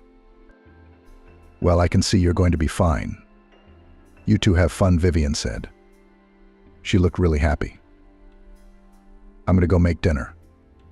"Oh, and Melissa, you remember the nurse is coming to see you today, right?" I remember. The girl frowned. "More IVs. But where can I go?" Sweet Vivienne kissed the girl on the top of her head and left the room. Jane was left alone with Melissa. "Shall we play?" With a smile, the girl turned to her ward. "You have so many beautiful toys here. I can't keep my eyes open." "Better read to me?" the girl asked. The short conversation seemed to have drained her of her energy. Melissa sank down on the pillows and pulled the blanket over her skinny body, even though the room was warm. "Good," Jane agreed. She was surprised at the weakness of this 7-year-old. They seemed energetic, like Andrew, Jane's eldest nephew, who was just the same age as Annie. But you can't get him to sit still for 5 minutes. He's always up to something, making things up. If the boy were in this room, he'd be jumping on a trampoline or going down a slide. Lassie calls him a perpetual motion machine, and so does Lillian. Chris and Chris are the same, even though they're younger. Melissa, on the other hand, poor thing, is lying on her back. "What do you want to read?" "Princesses. There's a book on the windowsill." Vivienne started to read to me. "But she never has time," she said. It was a heavy, beautiful book with bright pictures. But the story itself seemed silly, boring, predictable, and formulaic. She herself did not like such fairy tales in her childhood. "Let's make up our own story about these princesses," Jane suggested. Melissa's tired eyes flashed with interest. "How?" she asked. "Very simple. I start, you continue." Melissa was fascinated by the activity. She was inspired to invent adventures for the princess. She was riding in a racing car. The heroine was kidnapped by a dragon and then rescued by a prince. The girl's imagination was running wild, which seemed to surprise Melissa herself. Then Vivienne entered the room. Seeing that Jane and Melissa were getting along, she was pleased. The woman brought lunch: mashed soup, stewed vegetables. "I don't want any," Melissa said, wincing. "I don't want anything. I don't want any of this." Vivienne looked at Jane, clearly expecting her to help. "Let me feed you," Jane turned to the girl. "Each spoonful is another princess adventure. I'll make them up as I go along. Can you imagine how much I'll have to tell you? Which do you think will finish first, your food or my imagination?" It worked. The food ended faster than Jane's fantasy. But Melissa demanded more stories. Vivienne splayed her hands in surprise, smiled, and walked out. Soon a nurse entered the nursery. Melissa immediately darkened. She was almost asleep. Lunch and history had tired her out. But it was time for treatments. "IVs?" she asked the nurse hopelessly. She nodded sympathetically. "I'll do it quickly. Don't worry, it won't hurt. You'll sleep later, and we'll have tea." Vivienne pulled Jane's sleeve. "Aren't you needed here now?" The AU pair led Jane into the spacious kitchen. Smoky cups of coffee and a flavorful cake that looked like it had just come out of the oven were waiting on the table. "You and Melissa are getting along, I see." The woman smiled, looking warmly at Jane. That's good. Melissa kicked her previous nanny out, but she's taken to you. I've already called Kevin and told him all about it. He's very pleased and excited. He said to keep you safe. I'm glad too. Jane smiled. Melissa is just too bad. My nephews are so noisy, so cheerful, and she's lying in bed, not even able to play, nothing to play with. It's scary. What did the doctors say? Are there any chances? No prognosis. Vivian shook her head. They can't even diagnose her. They just dismiss the symptoms, that's all. Melissa's going to be better after the drip. You can take her for a walk after her afternoon nap for a while. Vivian continued her story. Kevin, Melissa's father, I understand. Where's her mum? On a business trip. Does she have a demanding job too, so she can't babysit her daughter? Vivian sighed. I wish. Lassie, Melissa's mum, isn't alive. The birth was complicated. The doctors tried to save the baby and didn't realize the mother needed help. And Lassie wasn't complaining about anything, just worried about the baby. That's how it all worked out. The day after the birth, Lassie developed a high fever. Checkups, intensive care, one thing led to another. Her heart stopped. Poor thing had some kind of internal bleeding. It's a rare case. And then there was Melissa in the NICU because she was born prematurely. It was a tough time. It's a shame, I agreed. That's a shame. Let me tell you the whole story, Vivian said. It looks like you're going to be with us for a while, so you should know. Kevin grew up in a happy, full family. A loving mom and dad, caring, attentive grandparents. A room of his own. Trips to the seaside every summer, birthdays. Friends. Kevin had a happy childhood, no less happy youth. He graduated from high school with honors. Thanks in large part to parents who cared about their son's education. If they saw gaps, they immediately hired Kevin the best tutors. And the boy studied English in foreign camps. He had a holiday and got an education at once. Vouchers to such places were not cheap, and it was not easy to get them. But what can't you do for the sake of your favorite son, especially if he is so desirable and long-awaited? Kevin's parents were old enough, they had not been able to have a child for many years. The couple resigned themselves to such a fate. But then, when there was no hope left, life suddenly gave them a surprise, finally gave them an heir. Needless to say, since then, all the attention of his mother and father indiscriminately belonged to Kevin. He was never shy of his parents, despite the fact that they were much older than the parents of his classmates. But Kevin, on the contrary, was proud of his parents. His father was a well-known businessman in the city, and his mother was the head doctor of a regional hospital. They were known and respected by everyone. It never occurred to Kevin to be ashamed of his parents. Kevin grew up. His parents were rapidly aging, giving up. When the guy was in his third year of university, his father died. Stroke, intensive care, coma, and that was it. Kevin felt like an adult for the first time. After all, he, a student, had to get into the affairs of the company, which his parents left him by inheritance. Since he was a teenager, Kevin had been interested in his father's business. He knew a lot of things, even had the right to sign. Yet for the first time, he had entrusted most of the processes to the board manager, a longtime friend of his departed parent. Because Kevin needed to study and support his mother, who had given up a lot after the death of her spouse. 3 years passed. Kevin had just received his diploma, had just taken over his father's company, had just started to gain strength. And then there was another blow, Mum this time. The boy was left all alone.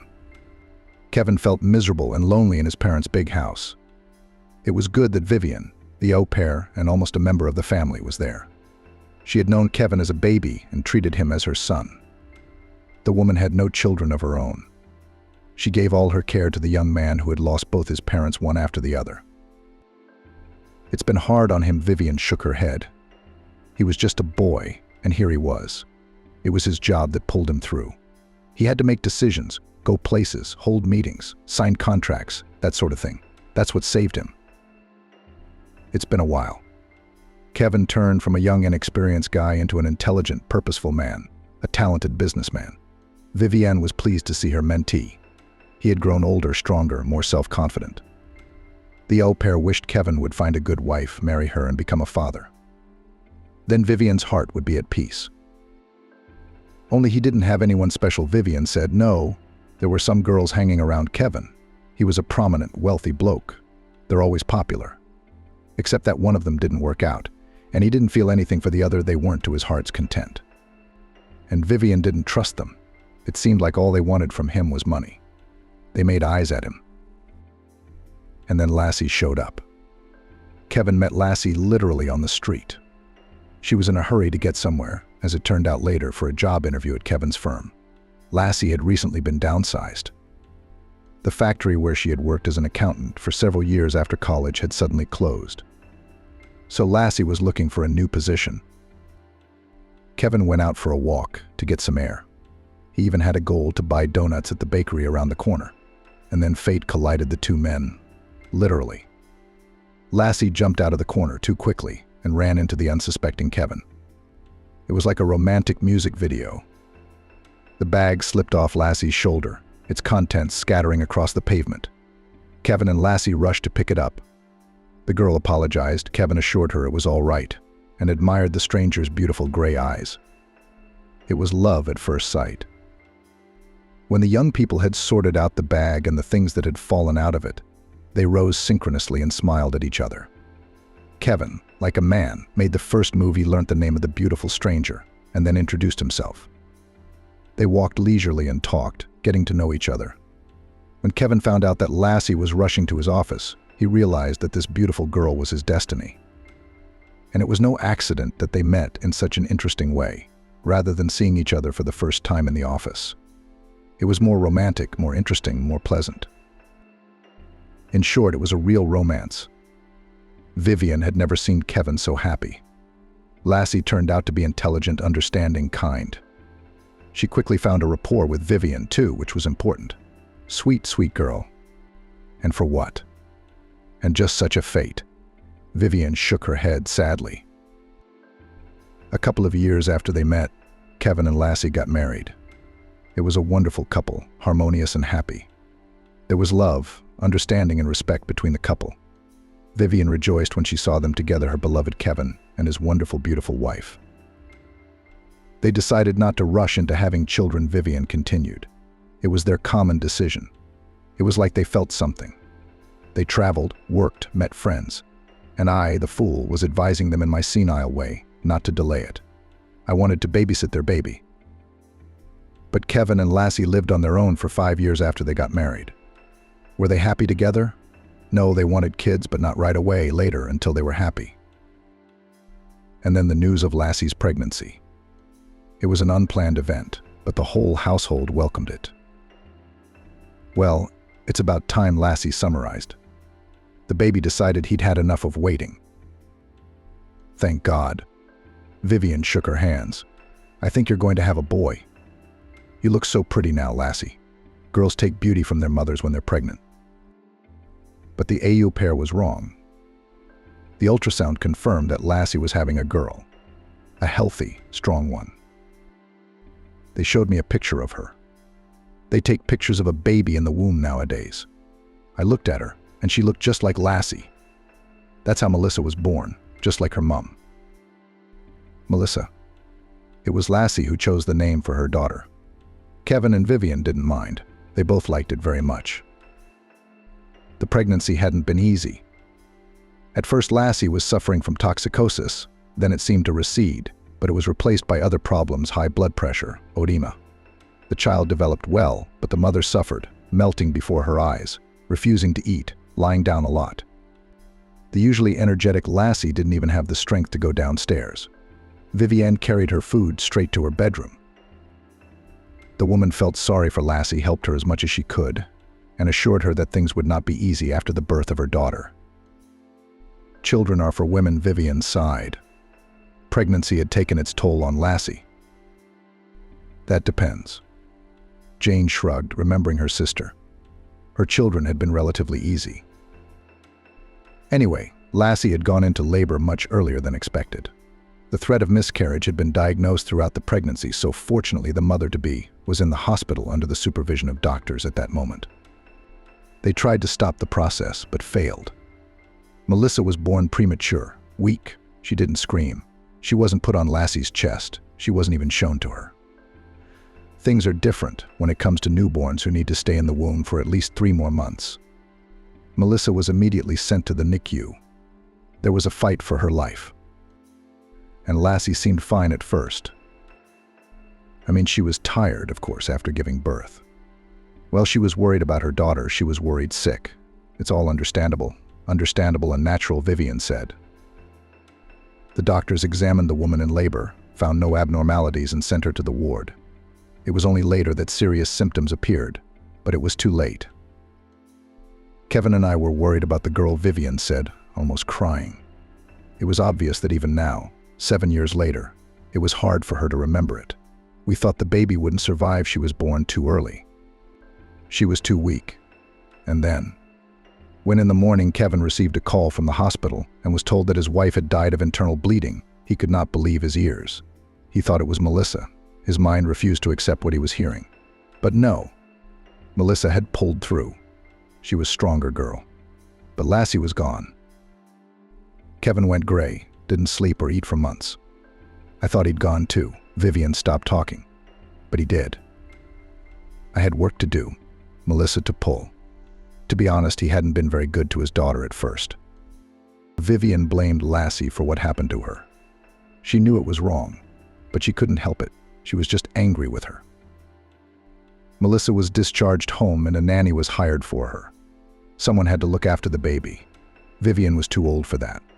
But she enjoyed playing with the girl. Melissa took her around the yard in her prom and talked to her a lot. And she was the only one who gave the newborn the love she needed. My father wasn't capable of that at the time. She's like a granddaughter to me, the au pair smiled. I took to her right away. But Kevin. He shunned the child for a long time, bought everything he needed for her, and sometimes went for a walk with her. But that was if Vivian made him. He never took the initiative. Then one day Melissa got sick, high fever. Nothing helped. She was vomiting, poor thing. It was the flu. A lot of people got it back then, and the little ones took it particularly badly, Vivian said. But anyway, Melissa was back in hospital again. The doctors had no prognosis. And that's when Kevin came to his senses, dropped everything. He sat by his daughter's bedside 24 hours a day, singing songs to her, telling her poems, rocking her in his arms. And it was as if Melissa felt her father's care. She was on the mend immediately. Their little girl was discharged, and Kevin became completely different with her, a real father, loving and caring. Life went on as usual. Kevin worked hard, but always found time to spend with his daughter. Melissa grew up, pleased her father and Vivian with her excellent health and rare intelligence. And everything seemed to be fine. Except that Vivian was worried that Kevin was all alone. It seemed to her that he would not be happy until he met a woman. Only now it was a very difficult task. For Kevin's chosen one, she had to love and accept Melissa. Otherwise, any union was out of the question. Well, God has heard my prayers, Vivian smiled. And Kevin had a beautiful Samantha. I can't take my eyes off her. Smart too. She's got a kid herself, a little girl a little younger than Melissa. It's a great family. Samantha got a job with Kevin, and it all started at some corporate event. It's pretty standard stuff. Samantha was good to Melissa. She often took her and her youngest daughter out to an amusement park or to the cinema. Melissa grew to love both Samantha and her little half-sister Annie. She was truly happy. Kevin and Samantha got married and started living together, and then Annie started having these symptoms. First dizziness, then nausea, weakness, no appetite. Examination in the best clinics, trips to doctors abroad, consultations of famous professors, all this did not give any result. Doctors could not make the correct diagnosis. The girl was melting before our eyes. The first year she was still fine. She was still on her feet. Vivian almost cried again. It was obvious that her heart was truly hurting for the little girl. After New Year's Eve, she was quite ill. And now I am so frightened for her. I don't know what kind of illness has attacked our little girl. Samantha and her daughter moved into her flat temporarily. Annie was in daycare, and it was too dangerous for Melissa to get infections from there. So Samantha and Kevin made that decision. And it comes from Samantha a lot. Every day almost, Vivian continued. She's a good girl. She brings Melissa fair gifts. She brings Annie some, too, when she's not sick. But when she went to the garden, it started. Sick day after sick day. So it turns out. They have a wife with one child separately, the husband with the eldest daughter separately. Such a family. Well, where to go? That's the situation. It's a strange situation, Jane said. She was shocked by Kevin and Melissa's story. It's like a TV show. Well, that's just the way it is. The older woman waved her hands. Melissa, I see she's getting along with you, and that's good, she said. Everything will be nicer now. Days went by. Jane now lived in the room next to Annie's nursery. But the girl often asked Nanny to stay the night in her bedroom. Melissa had a very comfortable sofa there. Jane made herself a bed on it. They talked before bedtime, holding hands. Jane saw Melissa's problems. It was very important. The girl clearly lacked attention, even though there were many adults around her. Kevin was a very caring and anxious father, a pleasant man to be around. They often had conversations about Melissa. The man always listened attentively to Jane, did not interrupt or argue, asked the right questions. Jane also got to know Samantha.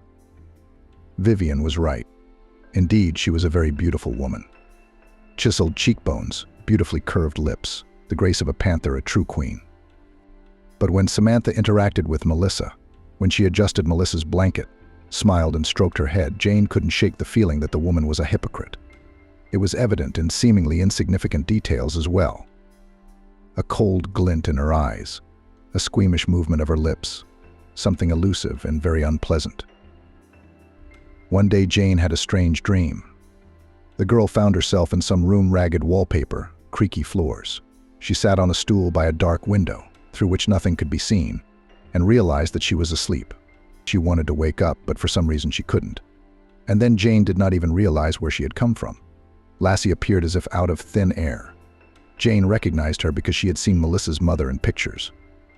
Lassie smiled sadly and looked at Jane with a warm and very soft gaze. "Watch her," she said in a quiet, illogical voice. "Watch out for Samantha. She's the trouble. She's dangerous." Lassie vanished into thin air. And Jane had so many questions she wanted to ask her. Watch her how? What? Was she dangerous? Jane woke up in a cold sweat. Or rather, as if Jane had flown into her body, fallen into it. It was a strange sensation.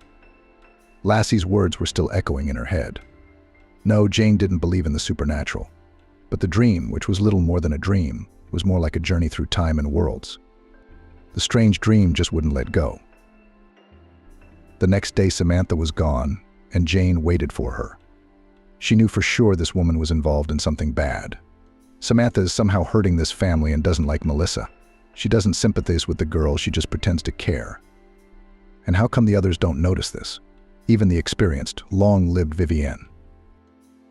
Samantha turned up the next day, as beautiful as ever, brightly colored, languid. First thing she did was go up to Annie's to say hello. Then she went down to the kitchen. "Melissa's thirsty," Samantha said, looking at Vivienne. "Let me make her some cocoa." "Come on," said the au pair, fussing. "No, I can manage. I feel like it. I want to do something for her." "You're so thoughtful." Jane was silent. She watched Samantha like Lassie had asked her to in the dream. Somehow it felt like this was the big moment.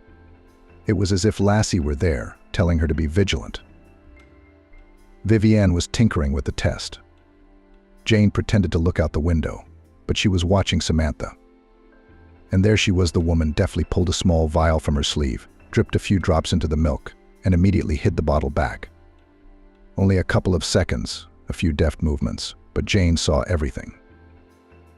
"The drink for the princess is ready." Samantha smiled. "Jane, hand me her favorite cup, please." Jane obeyed. She watched in silence as Samantha poured cocoa into Melissa's mug with a picture of Melissa's favorite cartoon characters, and realized Melissa shouldn't drink it. She shouldn't. She should act on it. Jane pretended to slip. She bumped into Samantha, who dropped the cup out of her hands, the mug falling and shattering. "Cocoa spilled on the floor?" "I'm sorry, I'm so clumsy." Jane fidgeted, grabbed a rag, started wiping up the puddle, picking up the shards. "It's okay, I'll do it again." Samantha's voice was filled with poorly concealed irritation. Jane couldn't do it a second time. It would arouse suspicion. So she had to accept the fact that Melissa would get the cocoa from her stepmother's hands. While Samantha and Vivian were at Melissa's, Jane squeezed the rag she used to wipe the cocoa into an empty tomato paste jar. She was going to take the liquid to be analyzed today. She needed to know exactly what Samantha had put in the cocoa. Maybe it was just vitamins. Then there was no point in panicking. But something told her it wasn't. She had to wait 2 days for the test results. When Jane saw the statement, she was horrified. The drink contained poison, deadly, causing symptoms similar to those of Annie. So the girl's weakness was due to her stepmother systematically poisoning her. Just like in a fairy tale. Jane didn't know who to turn to with her news. Vivian? What could she do? Kevin? He wouldn't believe her. What do we do? Samantha can't be allowed anywhere near the girl. She wants to send her to the afterlife, and she's almost succeeded in that endeavor. Still, Jane plucked up the courage to talk to Kevin. She told him everything about her terrible dream, about the cocoa, and about the examination. Jane was afraid that he would shout, start to kick her out, or accuse her of wanting to hurt his daughter. "You know," Kevin said, looking at Jane, "I'd probably fire you right away if you'd said that." "It's very strange," agreed. "But just yesterday I had an unusual dream too, lassie. And she asked me to trust you, just trust, nothing more. Why don't you just keep this to yourself for now and take some time off? I need to sort this out. Vera Antonovna will call you when you can go back to work." Jane spent those few days on pins and needles. She didn't know what was going on at Kevin's house, and she was very worried about Melissa, who had already grown fond of her. But Kevin had said to wait for the call, so she would wait. Vera Antonovna called. Jane, seeing her name on the screen, became anxious. What would they tell her now? How did it go? "Come over," was all Vera Antonovna said. "We have such a thing here. Come quickly. Melissa misses you. Very much." Jane didn't have to beg long. Half an hour later, she was at Kevin's house. The owner opened the door, still as calm and unruffled as ever. It was hard to guess from his appearance what had happened. "I want to thank you." The man finally allowed himself to smile. "You were right. Samantha, she really wanted to. I'm afraid to say it out loud. That bastard wanted to poison Melissa?" Vera Antonovna shook her head. "You'd have to think. And I trusted her so much." The story turned out to be banal and as old as the world. Samantha was not going to put up with a rival in the form of her wealthy husband's favorite daughter. She wanted her own daughter Annie to be the sole heir to Kevin's fortune.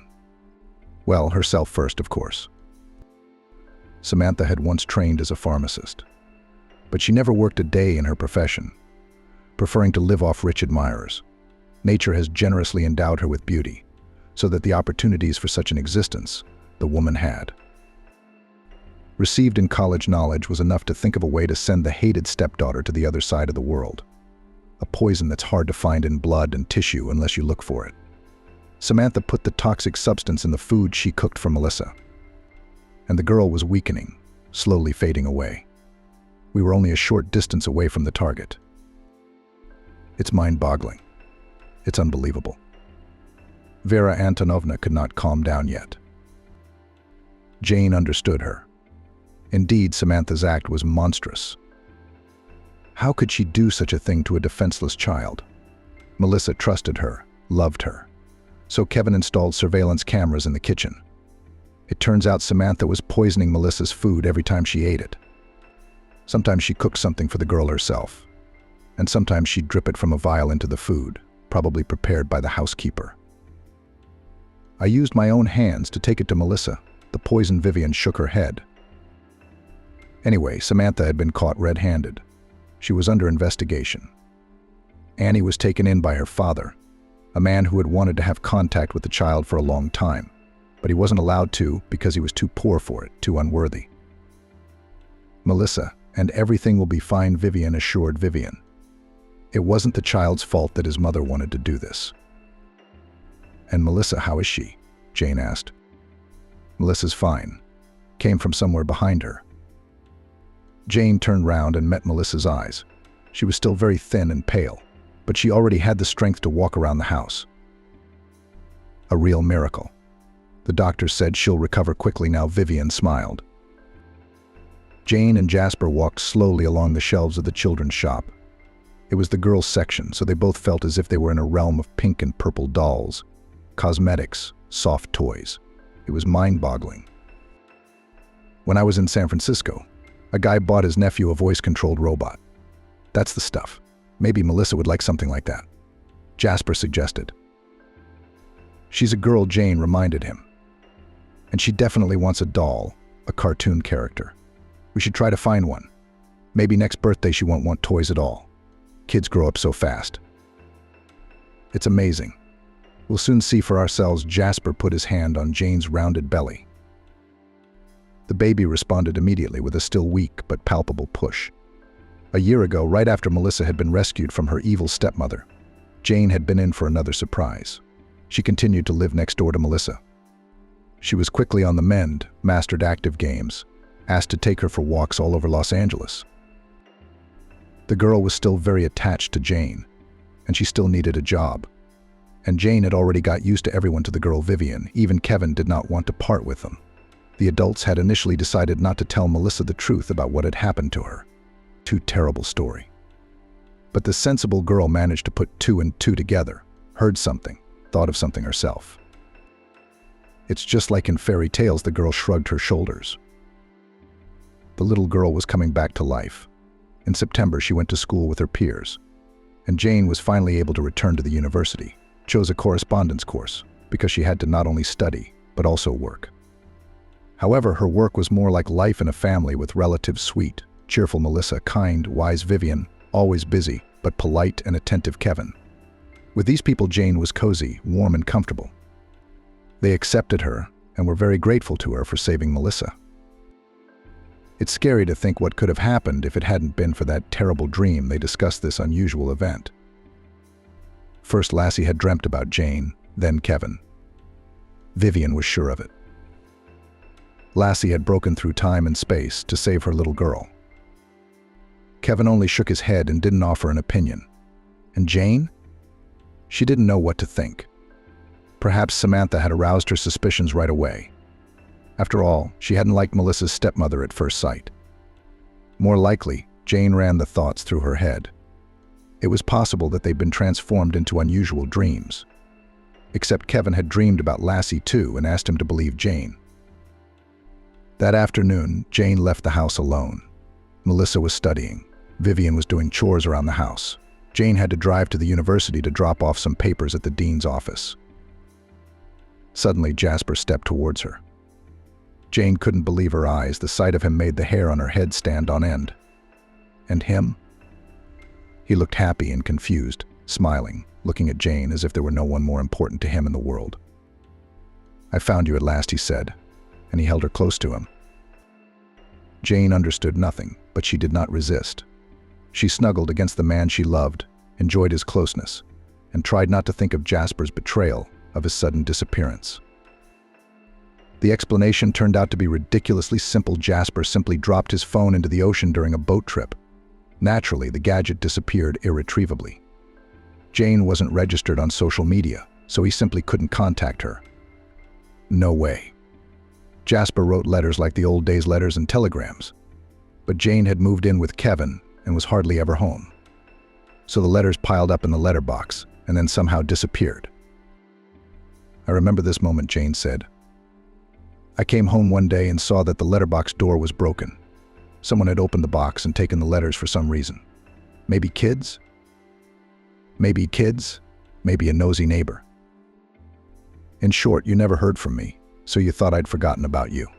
Started a new life," betrayed Jasper continued. "I couldn't just drop everything and leave. It was about my career and our future, our well-being. It was unbearable without you, without news of you. But I knew I would have to wait, and then I would be financially secure for many years to come. And then I could fly to you and explain everything. I didn't realize how much trouble you were in. I didn't know you had to take out a loan. I didn't know anything about you quitting your job. It's been so hard on you. That's it. Just an unfortunate coincidence. Jane was glad that her feelings and Jasper's were real, that there was no betrayal or deceit in her life. Just a misunderstanding that had finally been resolved. Jasper now had a contract with a well-known producer in the capital. He had everything he dreamed of: concerts, gigs, tours, opportunities to take his music to people who were ready to accept it. And money. Money, of course. Jasper had even managed to buy a flat for the two of them. It was in the middle of a renovation. Jasper and Jane were married. They were already expecting a child.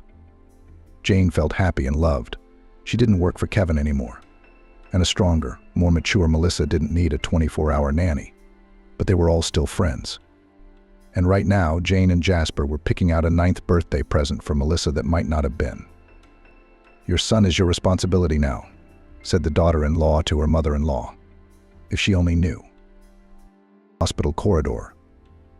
An old man with greenish tiles looked into my eyes. From the daylight lamp, long children stretched out their thoughts. The ceiling echoed in their temples. Amanda fidgeted nervously with the bracelet on her arm.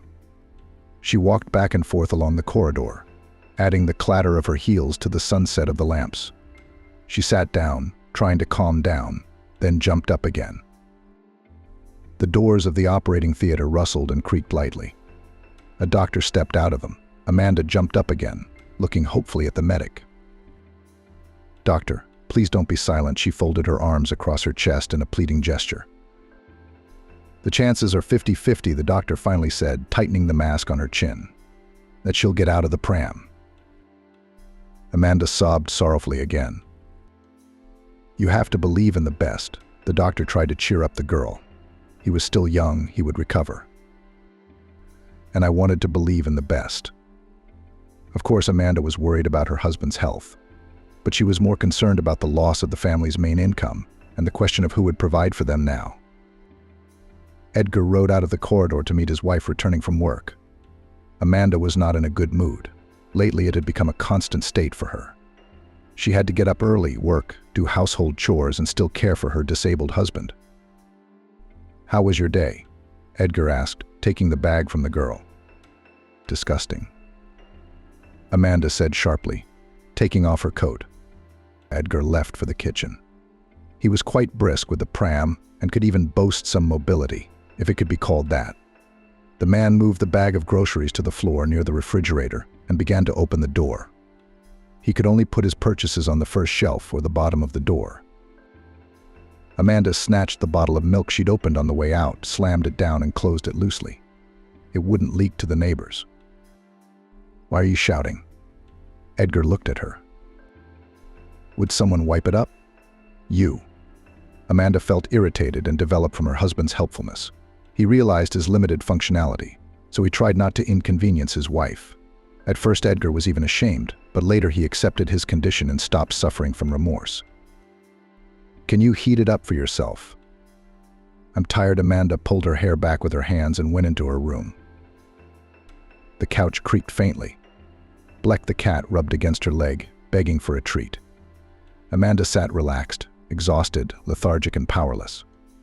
This wasn't the life she'd imagined when she'd married the handsome extreme sportsman Edgar. Now he's deprived of his passion and his income. And she has to work for two, running all over town showing cheap flats to poor families. This was not how Amanda planned to spend her youth. Her husband had been in a wheelchair for 6 months. At first they lived on old savings, but those soon ran out. Amanda put off looking for a job until the last minute. She was scared, and her inner state was against it. By the age of 25, the girl had no experience. She worked part-time shooting for online clothing shops, blogging for a young stylist, although she had a good education in the hospitality industry. From the first days, real estate work seemed to Amanda to be useless, incomprehensible payment, running around, a lot of calls, the need to persuade someone to travel to the objects. What kept the girl in such an unloved place? Charming director and owner of the agency, Michael. He appeared there rarely, but every time it happened, in the office began a semblance of scenes from the film office romance. All the few female staff began to intensively put themselves in order to correct makeup, hairstyles, check manicures, and it was done by both very young girl students, working part-time in their spare time, and an elderly accountant, Cassandra. Amanda, too, fell under Michael's spell. And the more time passed, the wider the gap between her and Edgar grew. She stopped believing in the doctor's prognosis, and it was a thankless task to take a chance. But here he was, next to her, a living, handsome man, Michael. Though not hers yet, but it was only a matter of time. Such thoughts daily swarmed the girl's head. There was a constant struggle between duty, feelings, selfishness, and conscience. And that evening, selfishness and inner whims won. At some point, Amanda realized that she didn't care at all about the opinion of others, that she didn't want to support her invalid husband until his retirement and cross out her whole life with it. She too deserves happiness, deserves the joy of being a girl, not to pull a heavy burden on herself. The decision came instantly. It was strange that such a momentous turn was made on an ordinary sofa in an ordinary city flat on an ordinary March evening. "Are you going somewhere?" Edgar asked, watching his wife pack a pile of things into her bag. "Yes," Amanda nodded briefly. "We're going to your mum's." Edgar raised an eyebrow in surprise and grinned with the corner of his mouth. "What kind of nonsense is that? A daughter-in-law wants to go to her mother-in-law's house by herself. The daughter-in-law is tired of working for two." Amanda threw Edgar's trainers into the bag with a swift throw.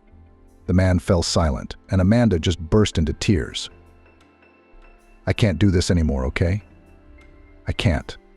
I'm beautiful, I'm young, I want romance. I want a decent man by my side, I want care and affection, not to look after an invalid." "Amanda." "I'll get out of the wheelchair," Edgar interrupted her. "The doctors said there was a chance." "Maybe you won't. I'm sick of this." Amanda threw in her bag a couple more t-shirts and zipped it up with a precise motion.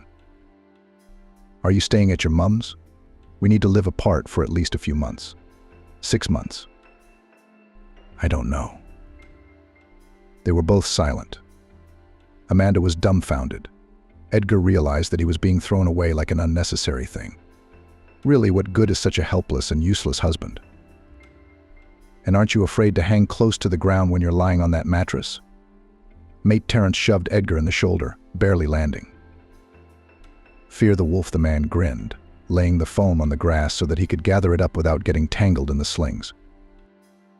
Edgar and Terrence had been taking tourists on extreme tours to the mountains, the Alaska range, for 5 years. The guys had tried everything that could tickle the nerves and make the flesh shake. Rafting, jumping rope, quad biking, long-distance hiking, mountaineering. But Edgar's greatest passion was paragliding. He spent almost the whole summer in the mountains. He flew, tried, learnt, got bumps, wiped his knees on landing. Once he dislocated his elbow, caught his paraglider on a tree, and fell from a height of a couple of meters to the ground. The air of freedom and the glamour of the mountains beckoned the stubborn lad, who flew where others were afraid to go, and stayed under the clouds for so long that his fingers went numb from the cold. Edgar started riding tourists when he was already convinced of his own skill. So the guys worked. Terrence was the driver and organizer. Edgar was the coordinator and implementer of extreme entertainment. For 6 months they earned so much that the remaining 6 months could not work at all. But they didn't. They simply changed the style of traveling, and instead of paragliding, they went snowboarding and skiing with tourists. "Oh dear, finish that stuff you're doing. If you fall from that height, you won't pick up any bones." His mother Cassandra shook her head. But the boy liked to live like that. It was 100 times better than sitting in a stuffy office poking at buttons. Dangerous? So what? It's dangerous to sneeze in a public place these days. So what are we supposed to do? Not go out? Of course not. You've got a great education. Go to the bank, make a career. Mother wouldn't stop. Will the children go to the mountains too? No wife, no kids either. Mom, why are you bothering again? Edgar sighed tiredly. The parent was in her repertoire. Talking about the dangers of paragliding and the frivolity of the tourist business was a regular occurrence, even if it brought in decent money. Edgar met Amanda on a social network. He was bored on a winter evening. The guy scrolled through the newsfeed and came across the page of a pretty girl. Something about this brunette caught the young man's eye. Word by word, they went on a couple of dates. The girl was impressed by Edgar's boldness and passion. He took her on several trips, even offered to take her paragliding. But Amanda refused the altitude. Everything spun quickly, and in less than 6 months he proposed to her. Edgar was not embarrassed that the chosen one is spoilt, somewhat capricious, ambitious. But she always waited at home, cooked delicious salads and dishes, did not criticize his hobbies. At work, Edgar's wife did not kick out the wife. "Let her do what she likes," he said to his mother. "I earn enough for two. At least she's always beautiful and fresh." Amanda was more than happy with this arrangement. She was already dreaming of a full-service travel agency, of a house somewhere by the sea, of her own column in some fashion magazine. Life went on at its own pace. Edgar and his wife lived a year and a half. Her mother gave the young couple her 2-room flat, and she bought a small house in the countryside outside the city on her savings and moved in, but on the condition that soon there would be grandchildren. Edgar guffawed. Amanda rolled her eyes. Children were not in her plans for the next 100 years.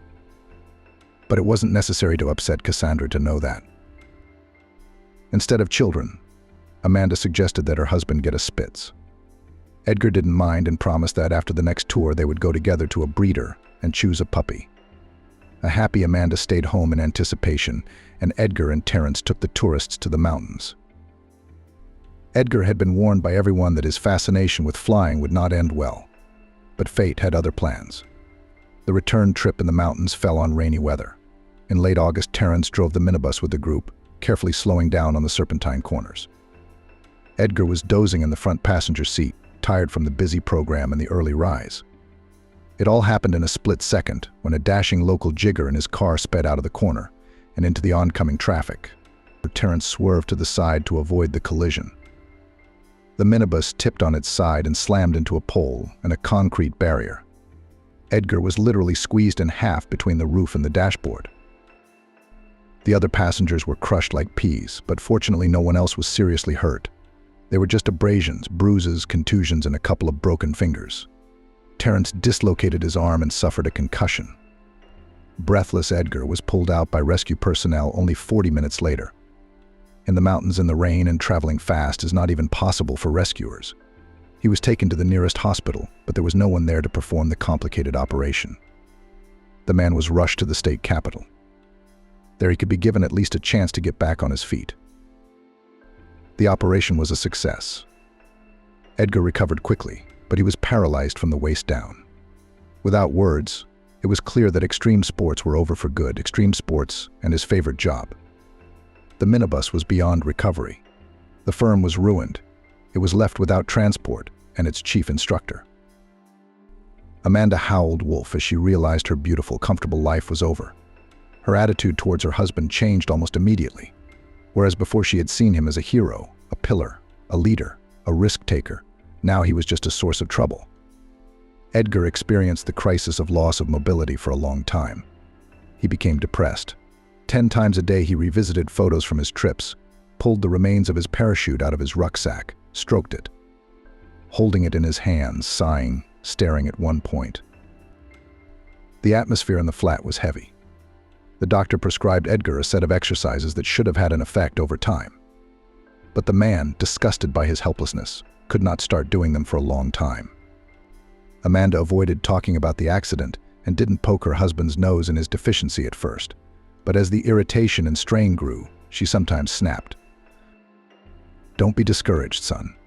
Believe in the best, and do not give up therapeutic gymnastics called to raise morale only Mother Cassandra." Terence, who had recovered, came to visit occasionally. But it was hard for him to talk about what he had lost. As time passed, the former paraglider gradually heeded the doctor's advice and began to exercise occasionally. Just as Amanda began to think about divorce. Amanda had a breakdown at work. It was a frosty morning in the village. Clusters of rowan berries, covered in hoarfrost like earrings, adorned a bald bush. A flock of sparrows hopped in it with a cheerful chirp. Frost covered the ground. Amanda opened the gate and rolled the pram down the narrow path to the porch. Cassandra popped out of the door wearing a down shawl. The two women pulled the pram into the hay. "How long are you visiting, Amanda?" the mother-in-law asked, shaking an invisible speck off her son's jacket. "Edgar, for a long time. I'm going back to town. "I have work to do," Amanda replied briefly. Before Cassandra could even open her mouth, her daughter-in-law hurriedly said goodbye, slammed the door shut, and took a taxi back to catch the train. The women stared at their son in confusion. Edgar was gloomier than a cloud. He had lost his favorite thing, his ability to walk, and now his personal life hung in the balance. A couple of days later, Amanda arrived again. The man was hopeful when he heard the clatter of the wicket outside the windows, but Edgar's joy was too soon.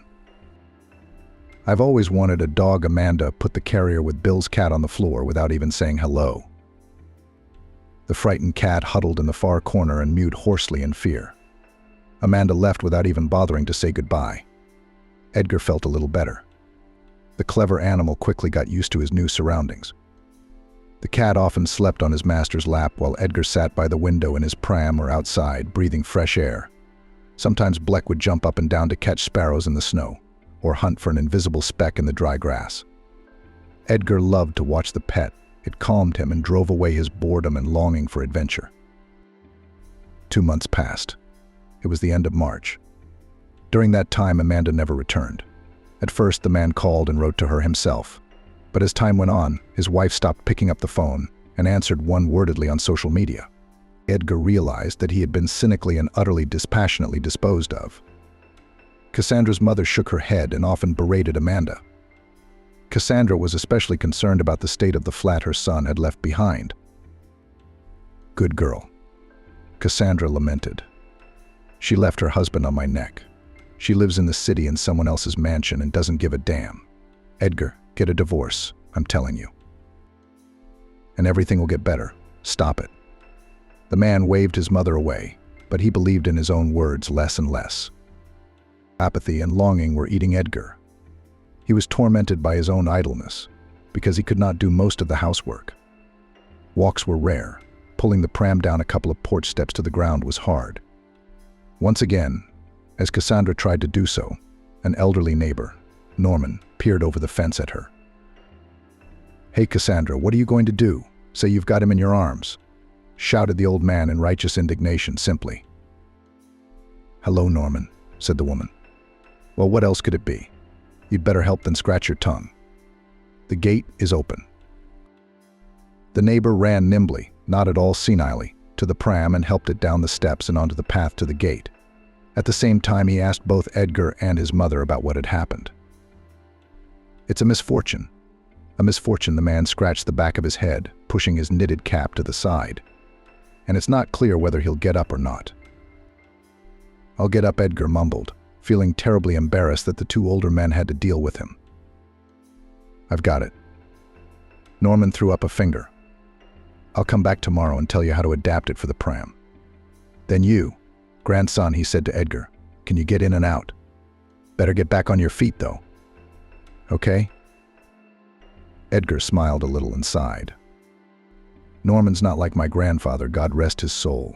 A lazy bum," Cassandra exclaimed.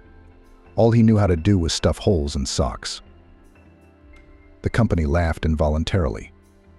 The neighbor soon left, having inspected the porch beforehand, and Cassandra rolled the pram along the pavement to the shop. Amanda opened her laptop after work, sitting down on the soft couch. She didn't look away from a message from her husband with another question. Camila was interested in something else. Today, Michael, the director of the agency, had finally paid attention to her and invited her to coffee together at lunchtime. It was not for nothing that Camila wore short skirts and spent several hours every morning in front of the mirror. The determination with which Camila moved towards the goal of winning the director was worthy of applause. The girl went with the chief to a coffee shop and made it clear that she would not mind to continue communication in a more informal setting.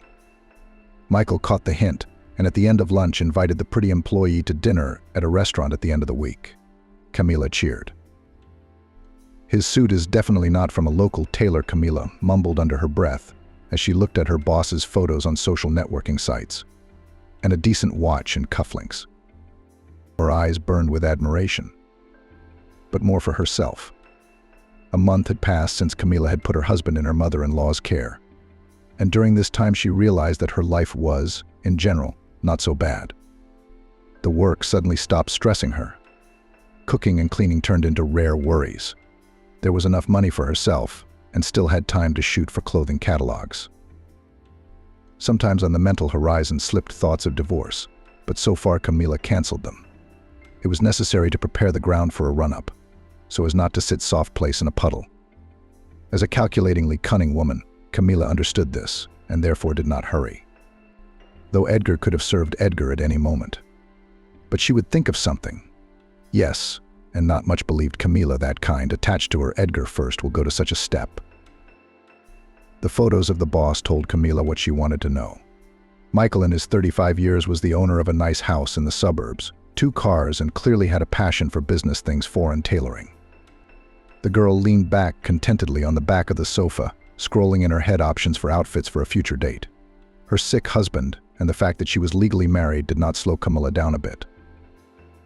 She didn't give a damn. X-Day came. Michael picked her up in his car.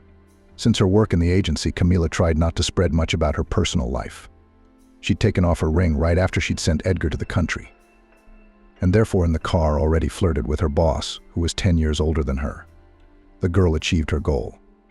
In the morning, she woke up in the house of her lover. Michael brought her coffee and asked if the young lady does not want to go to the skating rink. A couple of days later, Camila flirtatiously agreed. Everything went according to plan.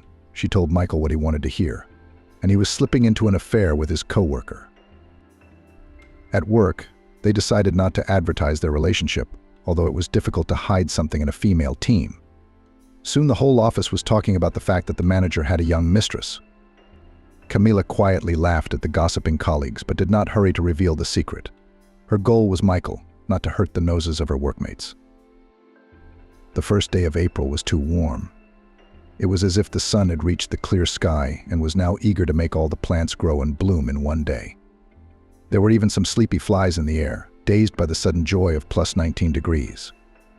Norman scratched his stubbled chin and held his visor up, looking at the sun.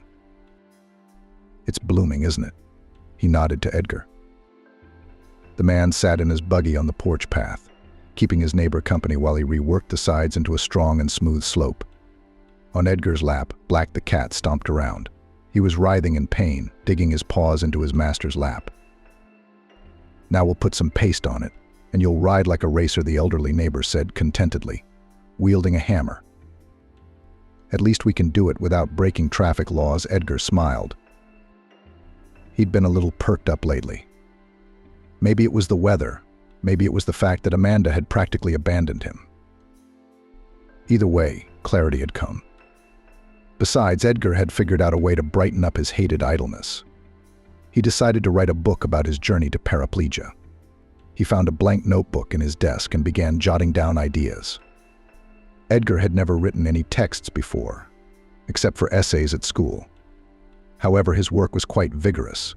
It was the abundant reading in the winter evenings, as his mother had always favored books and had plenty of them at home. On those same winter evenings, he and his parents, sometimes with neighbors or alone in the kitchen, would read across from each other while drinking herbal tea. At such times, Edgar would forget that he was deprived of the ability to walk and become a little happier. Bleck stretched his striped back, jumped to the ground, and disappeared behind the fence on some feline business of his own. "It's done." Norman surveyed the job well done, and then turned to Edgar. "Come on, son, try it yourself." Edgar, helping himself with his hands, began to carefully roll the pram up the makeshift ramp. A few minutes later, he and his vehicle were already at the door to the house. "Well, that's good," praised his neighbor. "Grandpa, are you here?" Came from behind the fence. "Let's go to lunch. I boiled some brine soup." Edgar turned his head at that voice, which sounded like the crunch of thin ice on a puddle. A girl in a striped jumper was waving from behind the gate. Her blonde curls were poking out from under her beret, and her bright blue eyes were visible, even at a distance of several meters. "My granddaughter," Elizabeth Norman nodded discreetly to Edgar. "She's in town for the weekend studying. I don't know who she's studying for," said the old man. "Come on, Grandpa, let's go. It's getting cold." The guest stomped her foot demandingly outside the gate. I'm coming. Why are you shouting?" The neighbor waved good-naturedly at her. "I'll go." "Edgar, say hello. I'll see you again." That beam under the roof is bad. It could use a change. Norman gathered the tools in a bag, waved to Edgar, and went out the gate to his granddaughter. The man thanked his neighbor for his hard work and suddenly realized that he couldn't stop thinking about Elizabeth, even though he hadn't even met her. April continued to bring warmth and wind. There were sparse gray-white piles of snow in the flower beds, and among them were sprouts of the first spring flowers sticking out of the ground. Edgar hadn't written to Amanda for a long time, but he was actively working on his book. The second notebook was already written. "Edgar, can you get to the shop by yourself? Are you out of salt?" Mother shouted from the kitchen. "I can't leave. The pies will burn and the soup will run away," Edgar said. The way to the grocery store was simple, a straight asphalt path about 250 meters long, with no steps and no potholes. "I can make it," Edgar said. He hastily put on his jacket, checked the change in his pocket, and rolled toward the gate. Glad that he could help at last, it was time to go for a walk. His mother looked at him from the window. The tires of the pram rustled quietly on the already dry asphalt. Edgar moved slowly, looking at the village. In the gray and dreary winter, it was depressing. But when the sun came out, the carved shutters and skates on the roof shone. In front of the yard's colored borders and future flower beds looked out. Quick sparrows were dragging grain from the chickens' feeders, chirping. Somewhere sheep barked. The noise pleased the heart, heralded the arrival of warmth to people and animals. Edgar got to the shop without any problems, bought salt and rolled back. Almost back to the house, he heard the pitiful, familiar meows from the roof of the neighbors. The man looked up. Bill was sitting on the roof. Edgar had seen from the window that the cat used to climb up there on scaffolding. The neighbors were repairing something in the attic, and the scaffolding had been up there most of the winter. But the repairs were over. The scaffolding was removed so as not to clutter up the flower bed in front of the windows. And the poor cat was trapped. There was no tree nearby, no lower roof, no suitable fence to climb down. Unhappy, Bill climbed into the attic to the neighbors, fell asleep there the night before, and in the morning they cleaned up the scaffolding. And now the frightened animals, seeing the owner, shrieked at the top of their voices that the poor man was stuck. "How are we going to film you now?" "That's the problem." Edgar looked questioningly at the pet. He tried knocking and calling the neighbors, but they weren't home. Apparently, Edgar's conscience prevented him from calling his mother. The feeling of helplessness and inferiority came again. The man looked at the pram with dislike. If it hadn't been for her, I'd have climbed over the fence in no time, used the tools I had on hand to get up on the roof, and lowered Bleak down to the ground," he thought. A familiar ringing voice snapped Edgar out of his musings. Norman's granddaughter, Elizabeth, was standing nearby, looking up at the roof. "Yes, I wonder how to get it." Edgar nodded cautiously. "Well, you don't have much to think about," Elizabeth said. "Well, we can't leave the mustache in the lurch." She put the bag of food in Edgar's lap, rolled up her sleeves, and climbed over the fence to the neighbors. The man only clapped his eyes in amazement. The vivacious girl aroused in him a feeling of real admiration. Elizabeth walked round the house and found an old 3-step ladder by the shed. She shook the find happily, showing Edgar that she had an idea. The ladder was low enough to climb onto the roof, but high enough to reach her hands over the edge and grab the cat's paw. The frightened Bill clawed at the girl's hand, meowed, and looked around with bulging eyes. When the animal was on the ground, Elizabeth handed it directly into the hands of its owner, through the hole between the bars of the fence. Then she carefully carried the ladder back to its place and climbed back over the fence, as deftly as she had done the first time. There was no sign of the sudden intrusion. "You made us do a lot of work." She knelt down in front of Edgar and patted the cat's fur affectionately. "Thank you. I don't know how I would have got it myself." Edgar handed the girl a bag of groceries. "My name is Elizabeth," by the way she introduced herself. Obviously not, or he would have waited for another kind-hearted passerby. "And I'm Edgar." The man smiled slightly. "It's a good thing it was you," he said to the passerby. Elizabeth wrinkled her nose. "Let's go with you. Why not? It's like we're old acquaintances." "I'm just embarrassed," Edgar said. I must be about 10 years older than you." "We look the same age," Elizabeth said. "How about just being polite?" "That's right," Edgar agreed. He drove forward a little and stopped at his gate. "Let me help you." Elizabeth reached for the handle to open the door so Edgar could drive through freely. She took a careless step and tripped over the curb ledge.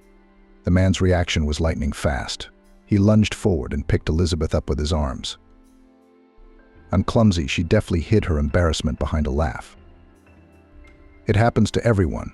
It's all right," Edgar played along. "Elizabeth, come and have tea with Grandpa Norman." "Of course we will." Grandpa said something about the roof. Elizabeth remembered and nodded. She waved goodbye and went on her way. Edgar, for some reason, was as excited as a child. He rolled the pram onto the porch, opened the door to the house, where a hungry Bill immediately ran out. It was only then that he realized what had happened a minute ago.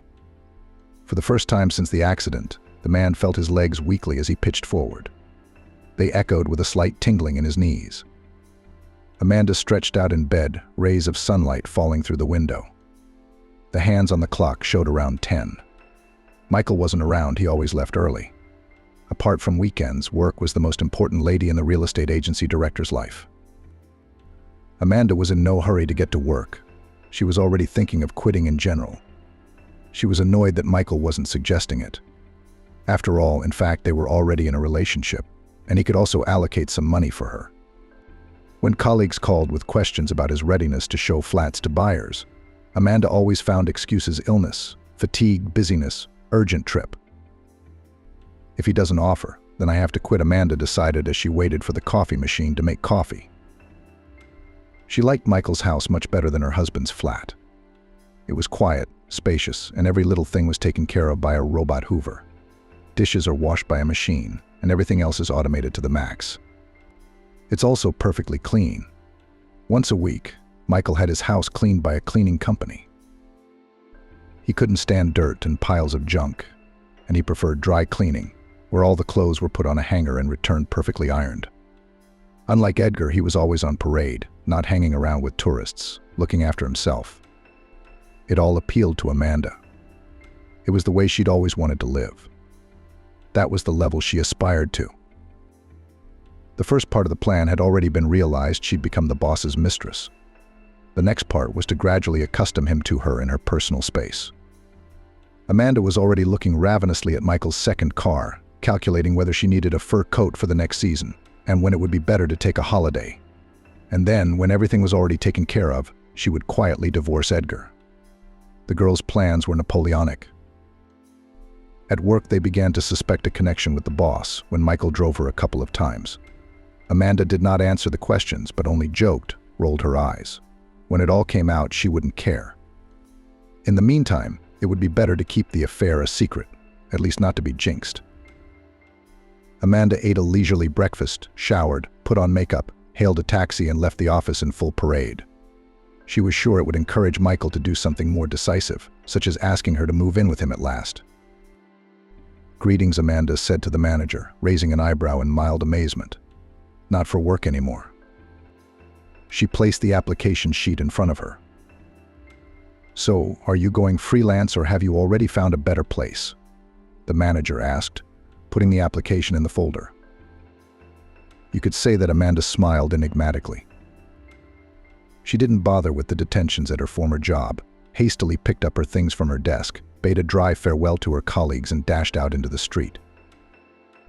It was amazing the determination Amanda had awakened when the prospect of a relationship with a wealthy man loomed, and how she dreaded being left in poverty with a disabled husband. Amanda drove home, dropped off her belongings from work. Then she called her friend Camilla, and they went shopping together.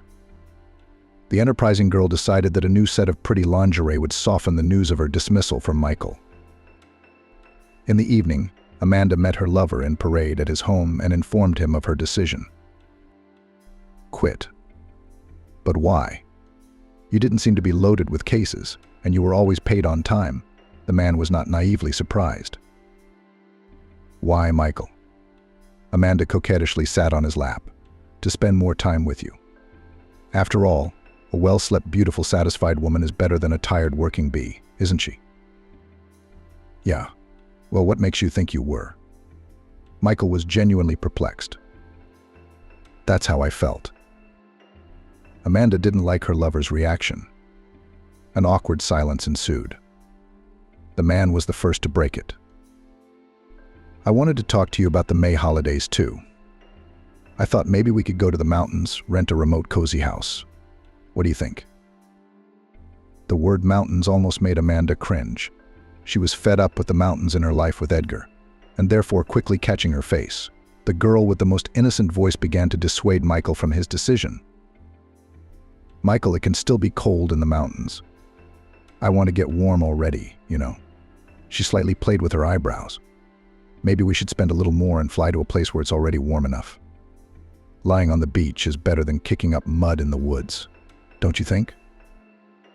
We could do that, the man agreed and reached for his laptop to look for a suitable offer. Amanda realized she'd won. Edgar was looking forward to the tea party with the neighbors, as if it were some kind of important event. He was also very excited by the return of the weak sensitivity in his legs. Had the hope of flying again risen from the ashes? Or at least to walk with his feet on the grass? Edgar longed for the paraglider, the mountains of his active life. He had buried it all when he got into the pram. But now there was a glimpse of a chance in the darkness that not all was lost. Edgar found the doctor's appointment folder, studied the instructions for physical therapy, and began to slowly exercise. Cassandra even let out a quiet tear of joy as she watched her son exercise. She tried to support him in everything, but not to push or nag him. She realized what Edgar was going through physically and mentally, and so she lagged behind with questions about Amanda, about motivation, about the flat. Time will come on its own, everything will work out as it should, the woman sometimes said to herself in the evenings, tapping her knitting needles against each other. On a warm afternoon in mid-April, Norman and Elizabeth appeared on the doorstep of the house. The landlady invited them in, but the brisk grandfather waved them away, saying that first work, then tea and talk. So he surveyed the edge of the roof and set to work. Cassandra fussed at first, but then waved goodbye and went off to make dumplings. Edgar and Elizabeth set up on the front porch in case the good neighbor needed to fetch tools. "That's a great-grandfather you have, Elizabeth," Edgar whispered in the girl's ear. "I don't remember my grandfathers. I was a little boy when they were gone. I guess I was lucky." Elizabeth nodded and smiled as she looked at her relative who was hard at work with a hammer. "And yes, you're right, my grandfather is a good man. An example for the whole family in hard work and optimism." "I can see that," Edgar agreed. "Do you look like him?" Elizabeth tilted her head slyly and looked down at Edgar. She rested her hand on the wheel of the pram. "What is it?" She looked at the boy expectantly. Edgar was embarrassed for some reason. His heart was pounding like crazy. This simple and perky student caused in him a feeling similar to the first flight under the dome of a paraglider. "You're light, witty, and kind," Edgar said in one breath.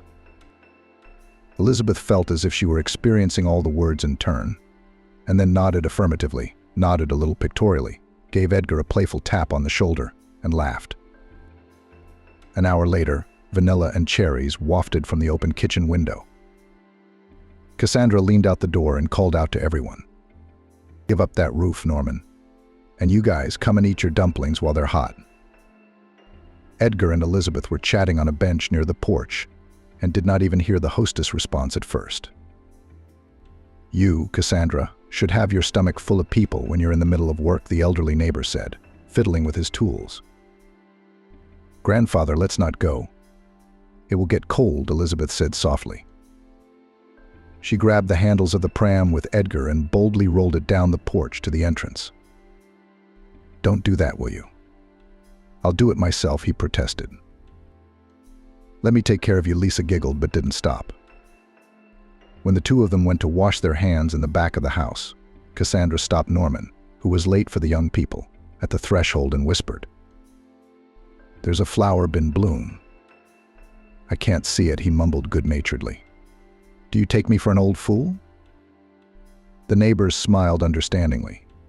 When the whole company was gathered round the table, the plates were already steaming, fresh with jam, homemade dumplings with garden cherries, strong tea and sour cream so thick that a spoon could stand in it. Under the table, Bill grumbled. The cat nosed on one lap or the other, begging for treats. In the end, Elizabeth quietly gave the mustached cat one dumpling. Bill instantly dragged his prey outside with a proud look. "Who is it that feeds the cat from the table?" Cassandra was outraged. "Cassandra, will you send them for a walk as punishment?" Grandpa Norman winked at his granddaughter.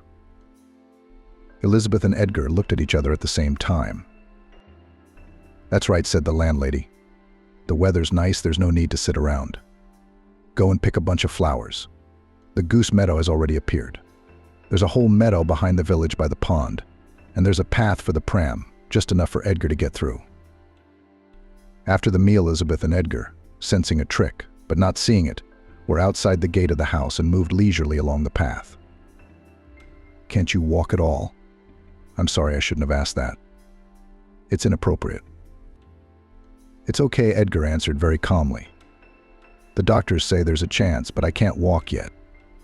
At the same time, he remembered the tingling in his knees. He had recently started doing his own exercises, gymnastics, to restore sensation. "But sometimes apathy overcomes me and I want to give up and accept everything he shared with the girl. They say that human possibilities are limitless, and it's all about desire." Elizabeth looked at the sun and then at Edgar. "I'm studying marketing, but I want to work with people, with the masses. I feel a calling, but I don't know in what way." "That's great," Edgar complimented her. "In time, you'll realize where you're going. And you'll get back on your feet in time. I know you will." Elizabeth smiled and discreetly touched the man's shoulder. Edgar felt the warmth of her hand even through the thick sweatshirt. It remained there, even when the hand itself was gone.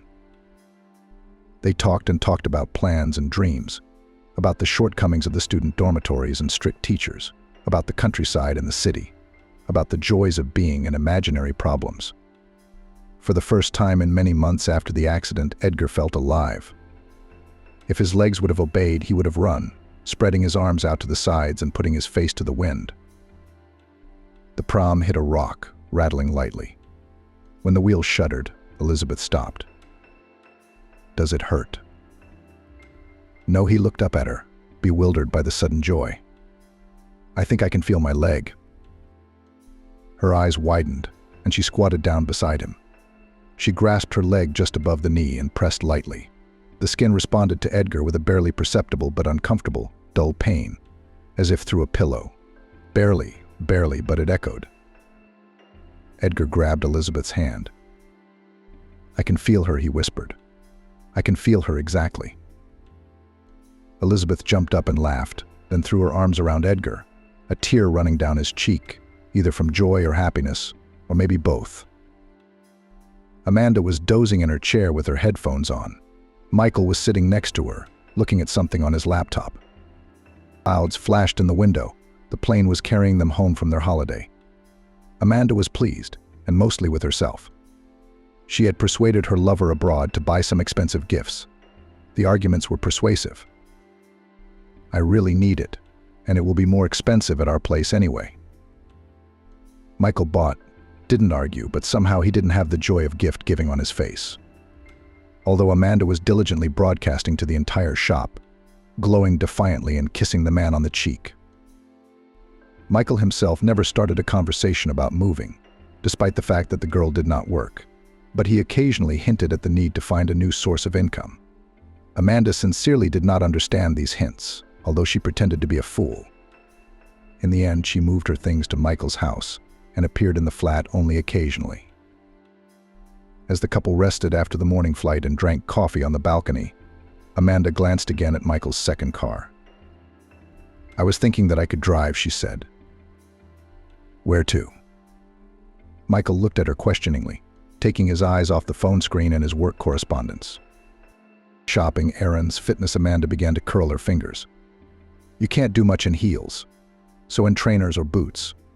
It's more comfortable." Michael shrugged. "And it's easier than buying and registering a car. Why buy a car when you already have one?" Amanda nodded down at the blue foreign car. Michael followed her gaze, pressed his lips together, and after a pause said, The car's not running. I'm waiting for a new engine. Then I was planning to repair it, sell it, and invest the money in a project. And by the way, you don't even have any driving experience. You can gain experience, Amanda said. You can always sell it. I liked her so much. I could be your sober driver after all. Amanda was an excellent bargainer. She'd learned while studying to be a translator that it was easier to ask for something than to make the effort and strain herself. And awkwardness could always be smoothed over with a woman's tricks.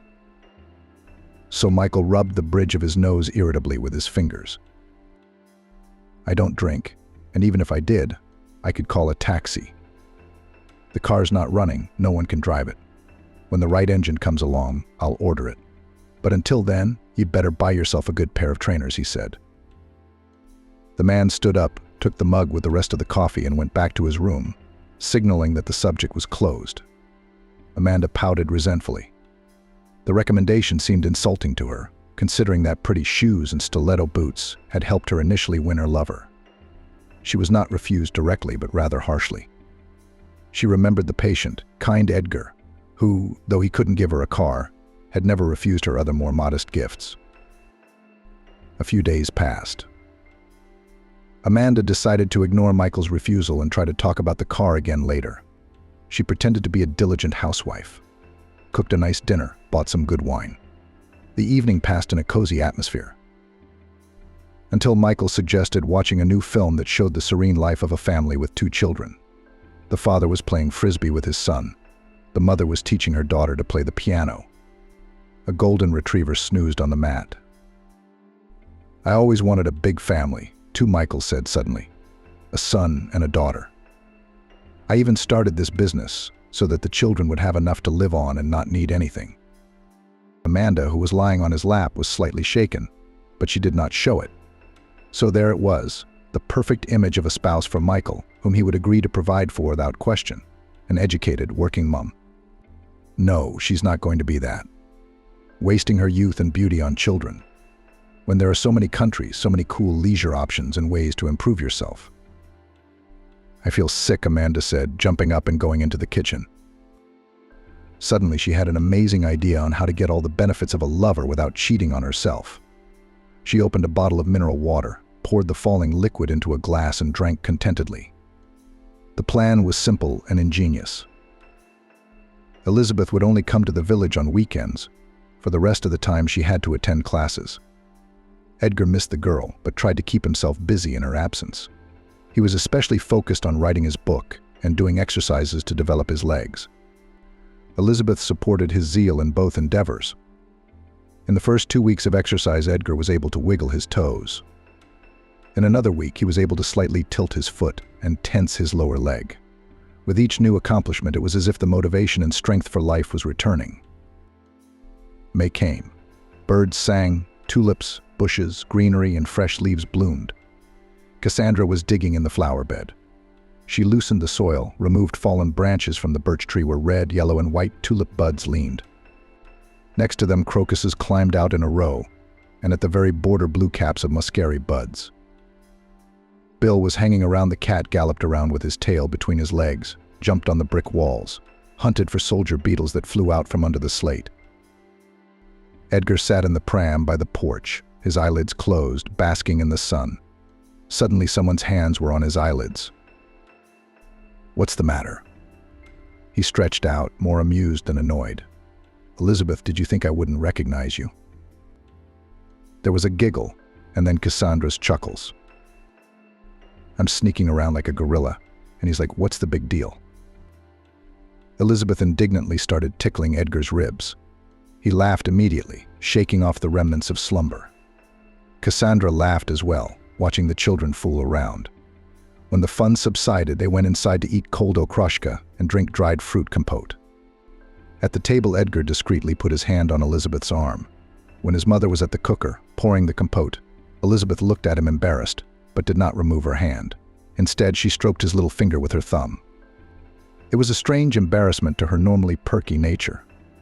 Edgar himself felt like a teenager, as if he were back at the institute and timidly seeking first dates with pretty female classmates.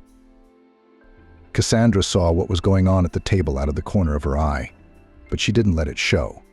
Instead, she thought of something urgent to do outside, grabbed her head, and dashed out of the kitchen. "Elizabeth, I have to talk to you." Edgar began when he realized they were alone. The girl nodded and turned to face him, her whole body on the stool. "About what?" "About what's going on between us." Edgar sighed and took her hand again. "I like you a lot. I realize that we're not just friends anymore. You've become important to me, and you're helping me not to give up. I realize you don't want an invalid, but I'll tell you anyway, I'm married." Yeah, she dumped me like I wasn't worth having around. But officially, I'm still married.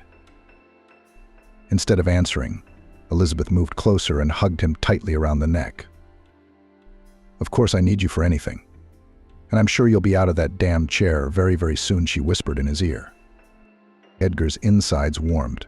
He hugged Elizabeth back, at the same time feeling the distinct tingling in his knees again as he pulled her to him. "You are an amazing person, with a good heart and a beautiful dream." Elizabeth looked into his eyes. "And I care first and foremost about how you feel, not what the papers say." The man smiled and hugged the girl again. "Let's get you back on your feet already." Elizabeth kissed him on the cheek. "Everything will work itself out from here." Amanda scrambled out of her seat and ran desperately to the lavatory. Under Michael's surprised gaze, they had just sat down to breakfast Saturday morning. They planned to drive to a business meeting and go for a walk afterwards. "Are you all right?" Michael knocked excitedly on the bathroom door. "Yeah, just dizzy all of a sudden with nausea," Amanda replied, carefully mimicking the appropriate sounds. She made some more noise with the cistern drain, the tap, splashed water on her face, and went out into the corridor. Michael looked at her with a mixture of joy and anticipation. "Are you pregnant?" he blurted out. "Oh, I don't know. I'll take a test today." Amanda clutched her forehead. "What's there to do?" Michael picked her up and sat her on the living room couch, fanning her. "It's pretty clear. You're sick of food and your face is all bloomy. And if that's the case, would you be glad?" Amanda pulled on the most naively righteous expression she could muster. "Are you kidding?" "Of course I am." Michael knelt down in front of her. "I've wanted kids for so long. And I applied for a second degree. What are we going to do? Take it back?" Amanda changed from righteousness to a broken expression. "Why take it back? You're a correspondence student. I'll pay for your education so you can work when the baby grows up," Michael assured her. "Yeah, that's how I went to work." Amanda mentally regained her footing, of course. "Good. I'll go to the doctor tomorrow and find out everything." She sighed, hugging a jubilant Michael. How to fake a pregnancy until the belly appeared. Amanda had thought through the nausea, mood swings, dizziness, and bouts of appetite. It wasn't a problem. A doctor she knew for a fee could write certificates and reports for the first time. But then Amanda was going to stage a miscarriage. The only problem was how to divorce Edgar discreetly, but stay in his flat. After all, the ambitious woman had plans to marry Michael, but he thought the flat belonged to Amanda. He never allowed her to move in. He wouldn't kick his baby mama out on the street, though, would he? There goes the puzzle, thought the cunning Amanda. The certificate was soon obtained. Michael was jubilant, developed a flurry of activity, and was already choosing a name for the future child. He immediately moved Amanda permanently to his place. In the evenings, he looked through prams and cots, endlessly discussed everything related to children. The girl nudged and herself tried to catch the moment to file for divorce. It remained to quietly finish the story with Edgar, so that it would be possible to marry Michael unhindered. There wasn't much time left, and every day counted. In the meantime, Amanda was taking full advantage of her position. She was capricious, demanded a personal masseur, demanded to order food at home, but at 3 o'clock in the morning asked to buy a ring or a handbag. Michael fulfilled all her requests without question, even made a separate bank card for Amanda. After all, the wishes of a mother and her child were a man's law, and no matter what, he liked Amanda, despite her temper.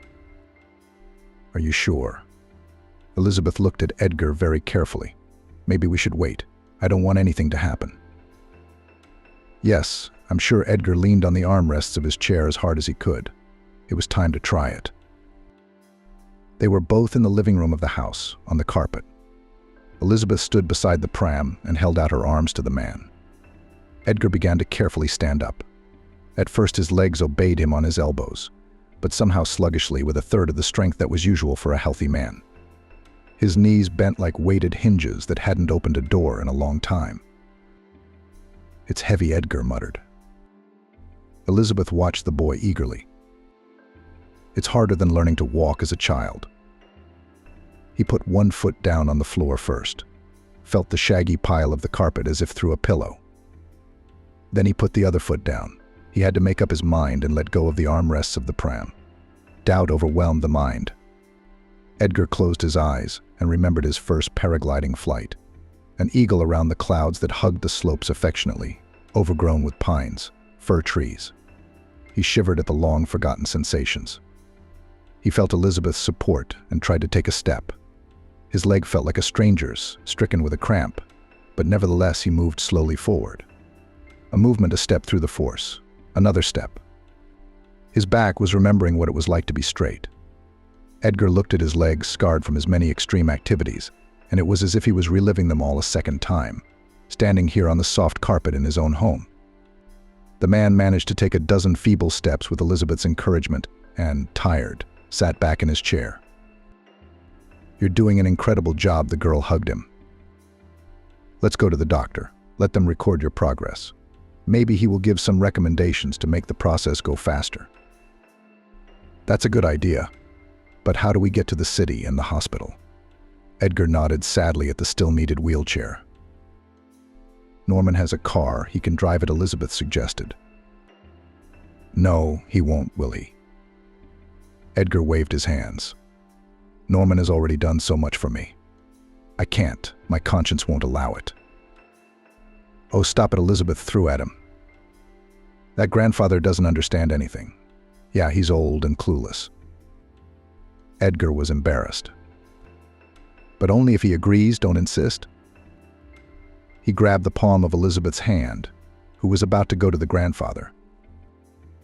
The old Jigalanok drove measuredly over the bumps of the village road. Norman spun the steering wheel and talked about the years of dashing youth and work in the collective farm. Edgar sat in the back seat, holding a folder with his documents. The pram rode in the back in the boot. Elizabeth chortled in the front passenger seat as she listened to her grandfather's stories. It all happened simply, quickly, and completely easy. She asked for it and they drove. At least Edgar had time to call the hospital and find out if the surgeon would see him today. "Well, my dear fellow, you know how to surprise me." The doctor raved about Edgar after the examination. "At this rate, in 6 months you will be able to run."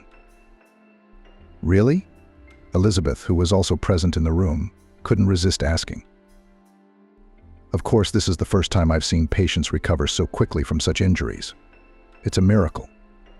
Although in scientific circles they don't say so." The doctor pointed at Edgar's medical records, then at his legs. "Keep up the exercises.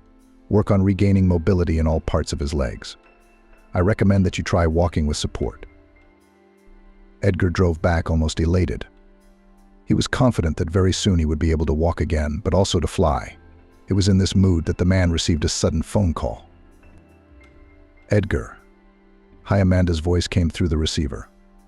"I won't be long. Can you talk?" "Hi. What's wrong?" A lump rose in his chest, and with it came the memories that had almost stopped bothering him. "I filed for divorce," Amanda informed him briefly. "I don't think I need to explain why or why not. You're a big, smart boy. You'll figure it out." "Yes, I will," he confirmed his ex-wife's words. "Good. I hope they do it quickly. I'll be out of the flat in a couple of weeks." Amanda hung up after that. Elizabeth heard the conversation, unlike Edgar. "It's for the best. Don't be upset," she turned to Edgar and whispered. "You said yourself that she was just a formality." "You're right," the man nodded. "Still, I loved this man once." The key word is once upon a time. Amanda tapped her fingers contentedly on the arm of the chair. Everything was going according to plan. Edgar had agreed to the divorce, even though he didn't have much of a choice. Michael adored her. The pregnancy legend was confirmed by a certificate. A personal bank card with enough money for every whim at any time of day. Awesome. What more could one want? Amanda felt like a queen, with everyone she'd used in her pursuit of the perfect life dancing in formation in front of her. So what do we have left? Staring pensively at the ceiling, she popped a cherry from the platter on the table. A car and an official marriage, she said to herself, spitting out the pit of the fruit. That's what we'll do tonight. In the evening, when Michael returned home, the first thing he did was to hug Amanda and stroke her belly. The girl was waiting for him. She fed her lover a delicious dinner, poured him wine, and gave him a massage. When Michael relaxed, Amanda went on the attack. Michael, I really want the baby to be born in a legal marriage. I grew up in a full family myself, and I think fatherlessness is unacceptable. I agree too, the man nodded. I wanted to discuss this issue too. Amanda stood waiting, like a hound waiting for the command to hunt down a bird for its master. Instead of answering, Michael reached into the pocket of his briefcase, pulled out a box, and placed it in Amanda's hands. I wanted to make it pretty, but since we're talking, why not? Michael pulled his lover to him, kissing her forehead. I agree. Amanda threw her arms around Michael, admiring the size of the stone in the ring. They decided to get married in 3 months. By the time of the wedding, Amanda had already planned to get rid of her ex-husband. After the ceremony and banquet, a week would pass and she would induce a miscarriage. The trap should slam shut in time and securely. I'll have to put on a few kilos for the good life, the girl smirked, mentally continuing to listen to Michael's musings about the wedding. Surprisingly, he was hardly interested in Amanda's personal life.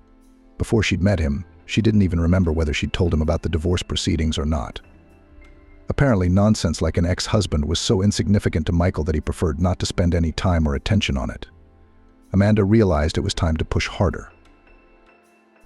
Michael, when my belly grows big, it will be hard for me to go to the hospital and to do things. She put her head on her lover's chest. Maybe you'll think about a car.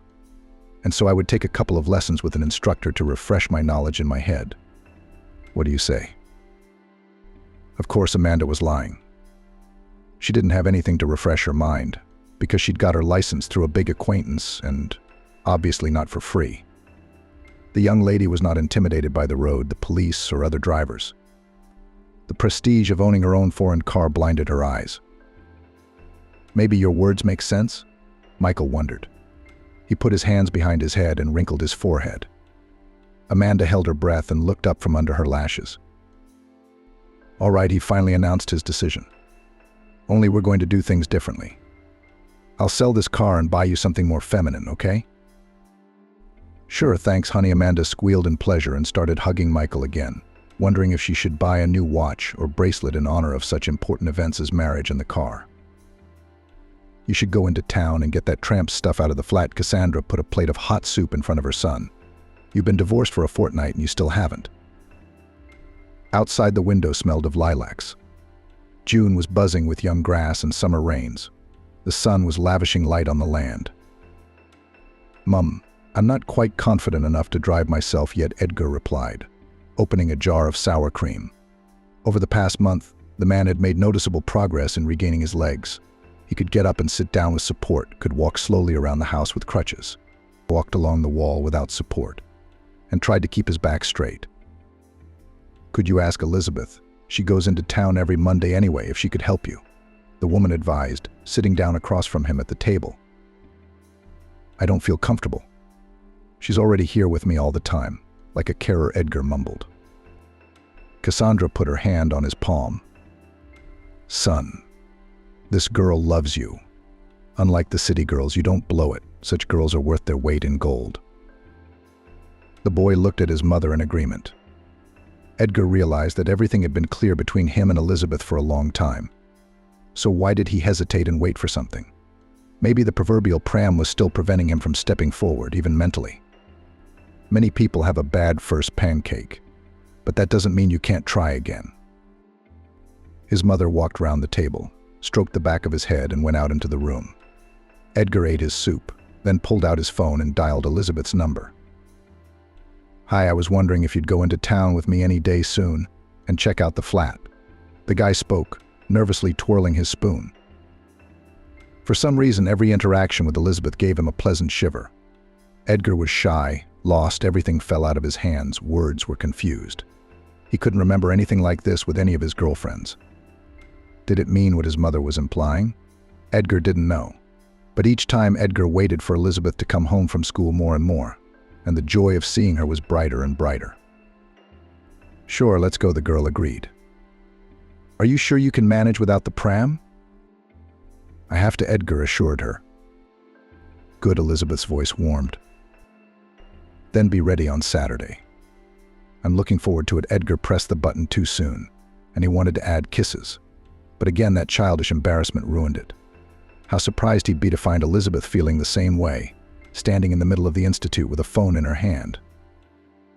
"I skipped the lab so I could come with you," Elizabeth blurted out when they were already on the train. Edgar looked at her in surprise. He had decided for the first time not to take the wheelchair with him and to use only crutches. "Why?" Instead of answering, Elizabeth climbed under his arm and tucked her nose into his side so that Edgar could only see the top of her head. He smiled into the measured, sleepy emptiness of the carriage, closed his eyes, and hugged Elizabeth tighter. The flat Edgar hadn't been to in almost 6 months echoed with the familiar turn of the key and the smell. The man breathed it in, standing on the threshold as if hesitant to enter. The smell reminded him again of times of traveling and flying. His paraglider was in a case in the cupboard on the balcony, his equipment in a rucksack, trekking boots, a camera for taking pictures from a height, a helmet. Amanda's belongings were not in the flat. Contrary to Cassandra's fears, she had taken every last jar, and judging by the footprints in the bathroom, quite recently. She hadn't even bothered to clean up. Edgar and Elizabeth ordered a snack to be delivered and began to tidy up. The man tried to do everything himself, but occasionally he stopped and rested. Elizabeth quickly tidied up the bathroom, washed the dusty dishes, wiped down the cupboards, vacuumed the carpets, and wiped down the mirrors. "You're doing a great job." She praised Edgar as they sat down in the evening on the sofa in the living room with sandwiches and cups of tea. "The doctor was right. You're getting better." "I'm too well motivated," Edgar joked, glancing at Elizabeth. She was embarrassed and dropped the sausage in her lap. "I'm very grateful for everything you do for me." Edgar took a piece from his sandwich and transferred it to the girl's sandwich. "But I am very much attracted to the sky. I want to fly again and do what I love to do. I just don't know how." Edgar frowned. "Aren't you afraid of hurting your back again?" Elizabeth wrinkled her forehead too. She knew what had happened to Edgar's partner and their plane. "Honestly, I'd go through it all again." Edgar looked at her defiantly. "Why?" Elizabeth bowed her head, perplexed. "To meet you again." Edgar leaned down, quickly pulled the girl to him and kissed her. Amanda hurriedly paced across the bridge to the cafe for lunch with her friend. They had just toured a dozen bridal salons looking for a dress for her and her bridesmaids. It was the end of August, all wedding preparations were almost finished, a restaurant had been chosen, a photographer, a designer and a host had been hired. The menu was determined and invitations to guests were sent out. "Aren't you tired of pretending to be pregnant while sipping cold juice from a tube?" Judy asked. "I am. But what can you do? You want a beautiful life." Amanda grinned. "You've got Michael, I'll give you that," she said dreamily. "Handsome, with money, established. He's got it all. Not like your former test pilot." "You don't say." Amanda nodded, pushing her plate away. "The man's in his 30s, and he's still in the mountains, doing crazy things. It's all right, they're divorced now. Forgotten like a terrible dream." Her friends laughed. "How far along are you?" Judy nodded at Amanda's belly and grinned. "I'm in my 5th month of eating like a madwoman, and I've already gained 3 kilos. How can I lose it all?" "It's okay, 1 more week and you'll have a tragic drama." Amanda grinned. "Where do you get the paperwork from Michael to believe?" Judy whispered. "Camila, my friend, does it for me for a small fee." Amanda replied in her tone of voice. "We should go to her today, by the way. Michael wants the results of the ultrasound. Paul wants to know the baby." She grinned again. "You're a brilliant woman, Amanda," she admired her friend. "I wouldn't dare do that." If you want to live, you have to be able to move. Amanda shrugged her shoulders. The girls paid for their lunch and said goodbye. Amanda got behind the wheel of a brand new red sedan, and John waited for a taxi. In her head, Amanda was already imagining the wedding ceremony, figuring out how her dress would fit, what angle would be best to take pictures from. She ordered an exclusive bouquet of terry pale lilac roses from the florists and anticipated her image with it in such dreams. The girl drove up to the clinic car park. After a small formalities, Amanda was already sitting in the office of gynecologist Camila. The nice conversation was interrupted by a phone call. "Sweetheart, where are you?" Michael answered the phone to greet her.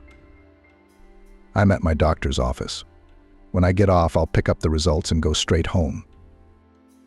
"Oh, great, I thought I'd make risotto.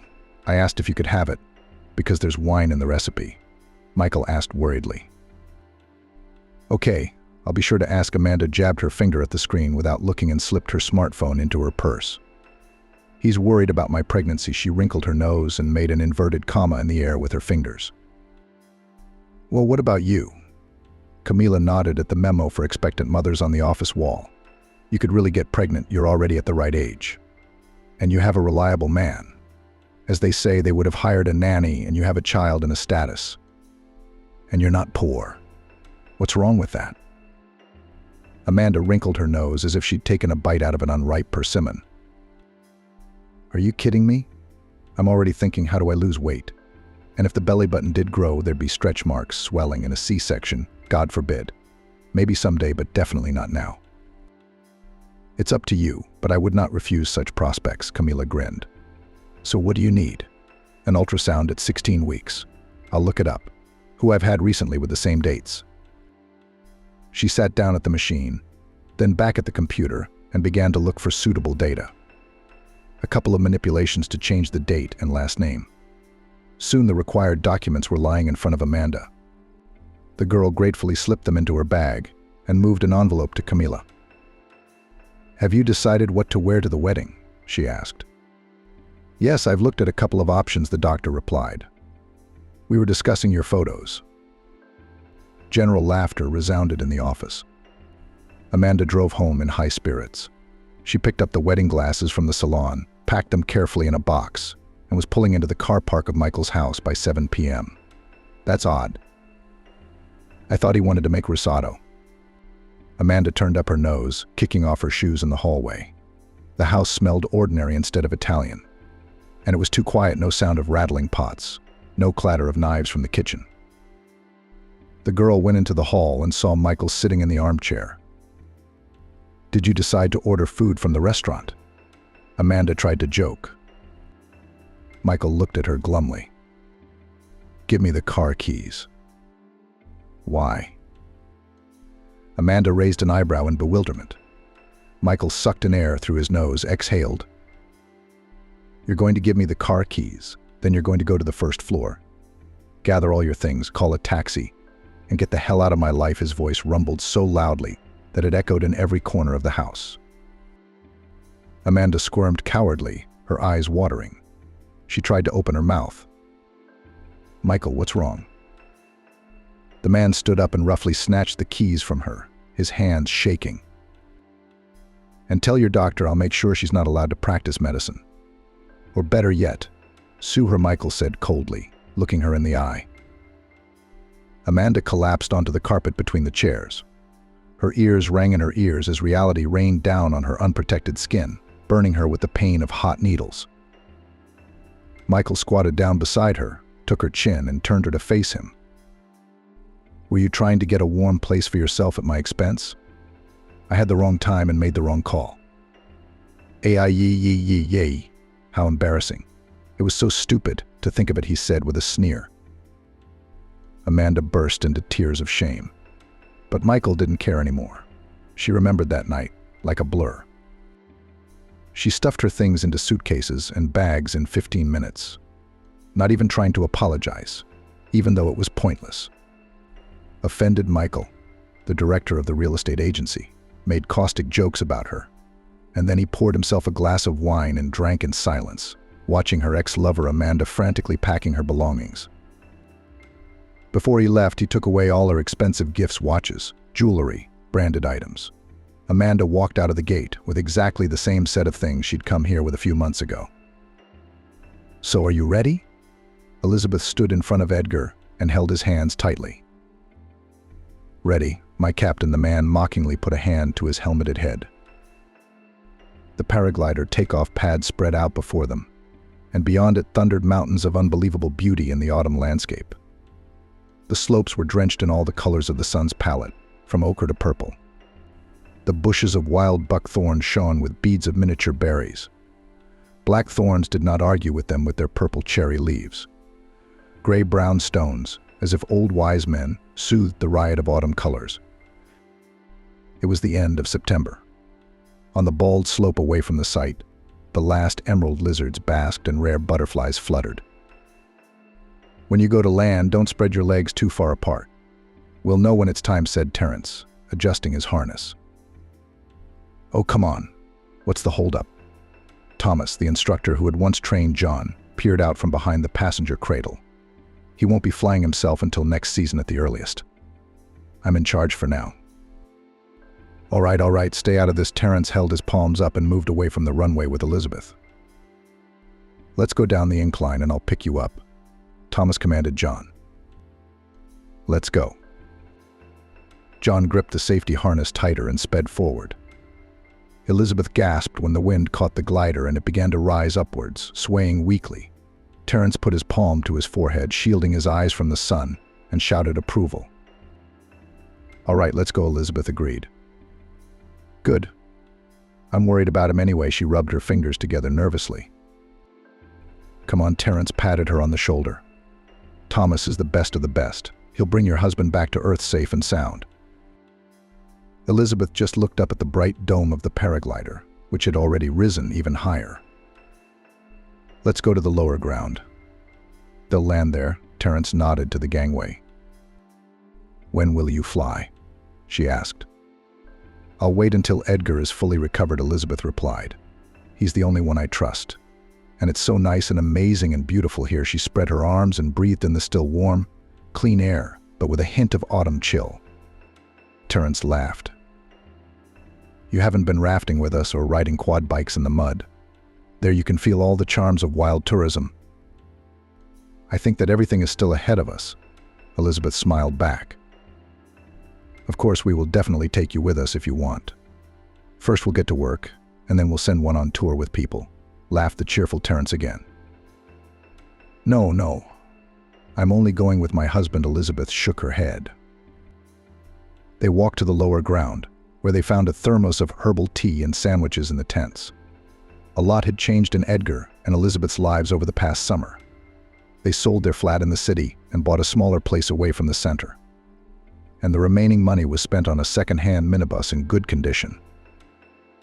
Terence did not have to be persuaded for a long time. He was happy to return to the company and to travel to the mountains again.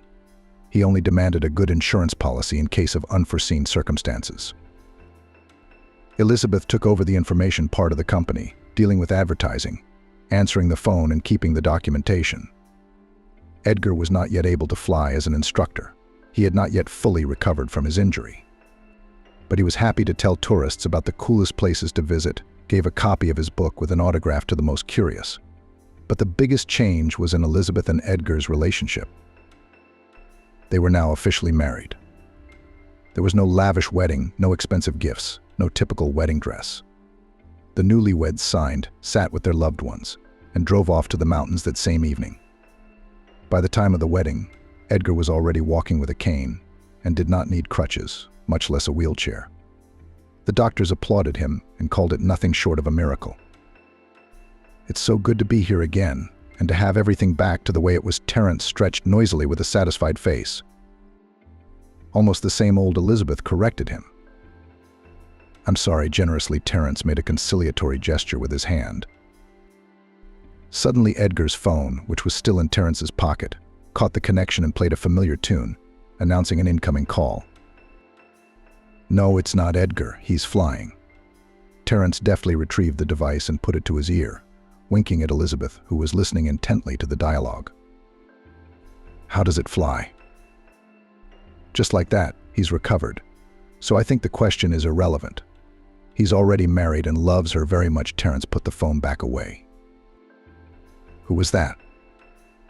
Elizabeth asked curiously. There's a fallen star. Terence waved his hand vaguely in the direction. Suddenly he jumped up and shouted. They're flying, they're flying. Catch it. Elizabeth jumped up after Terence. The two of them, assisted by Thomas, brought Edgar safely back to solid ground. He was unhooked from the cradle, and the man was sprawled on the grass, arms outstretched, looking up at the autumn blue sky with sparse clouds. Alive? Elizabeth asked with a laugh. As alive as I've ever been, Edgar blurted out, putting his hands behind his head.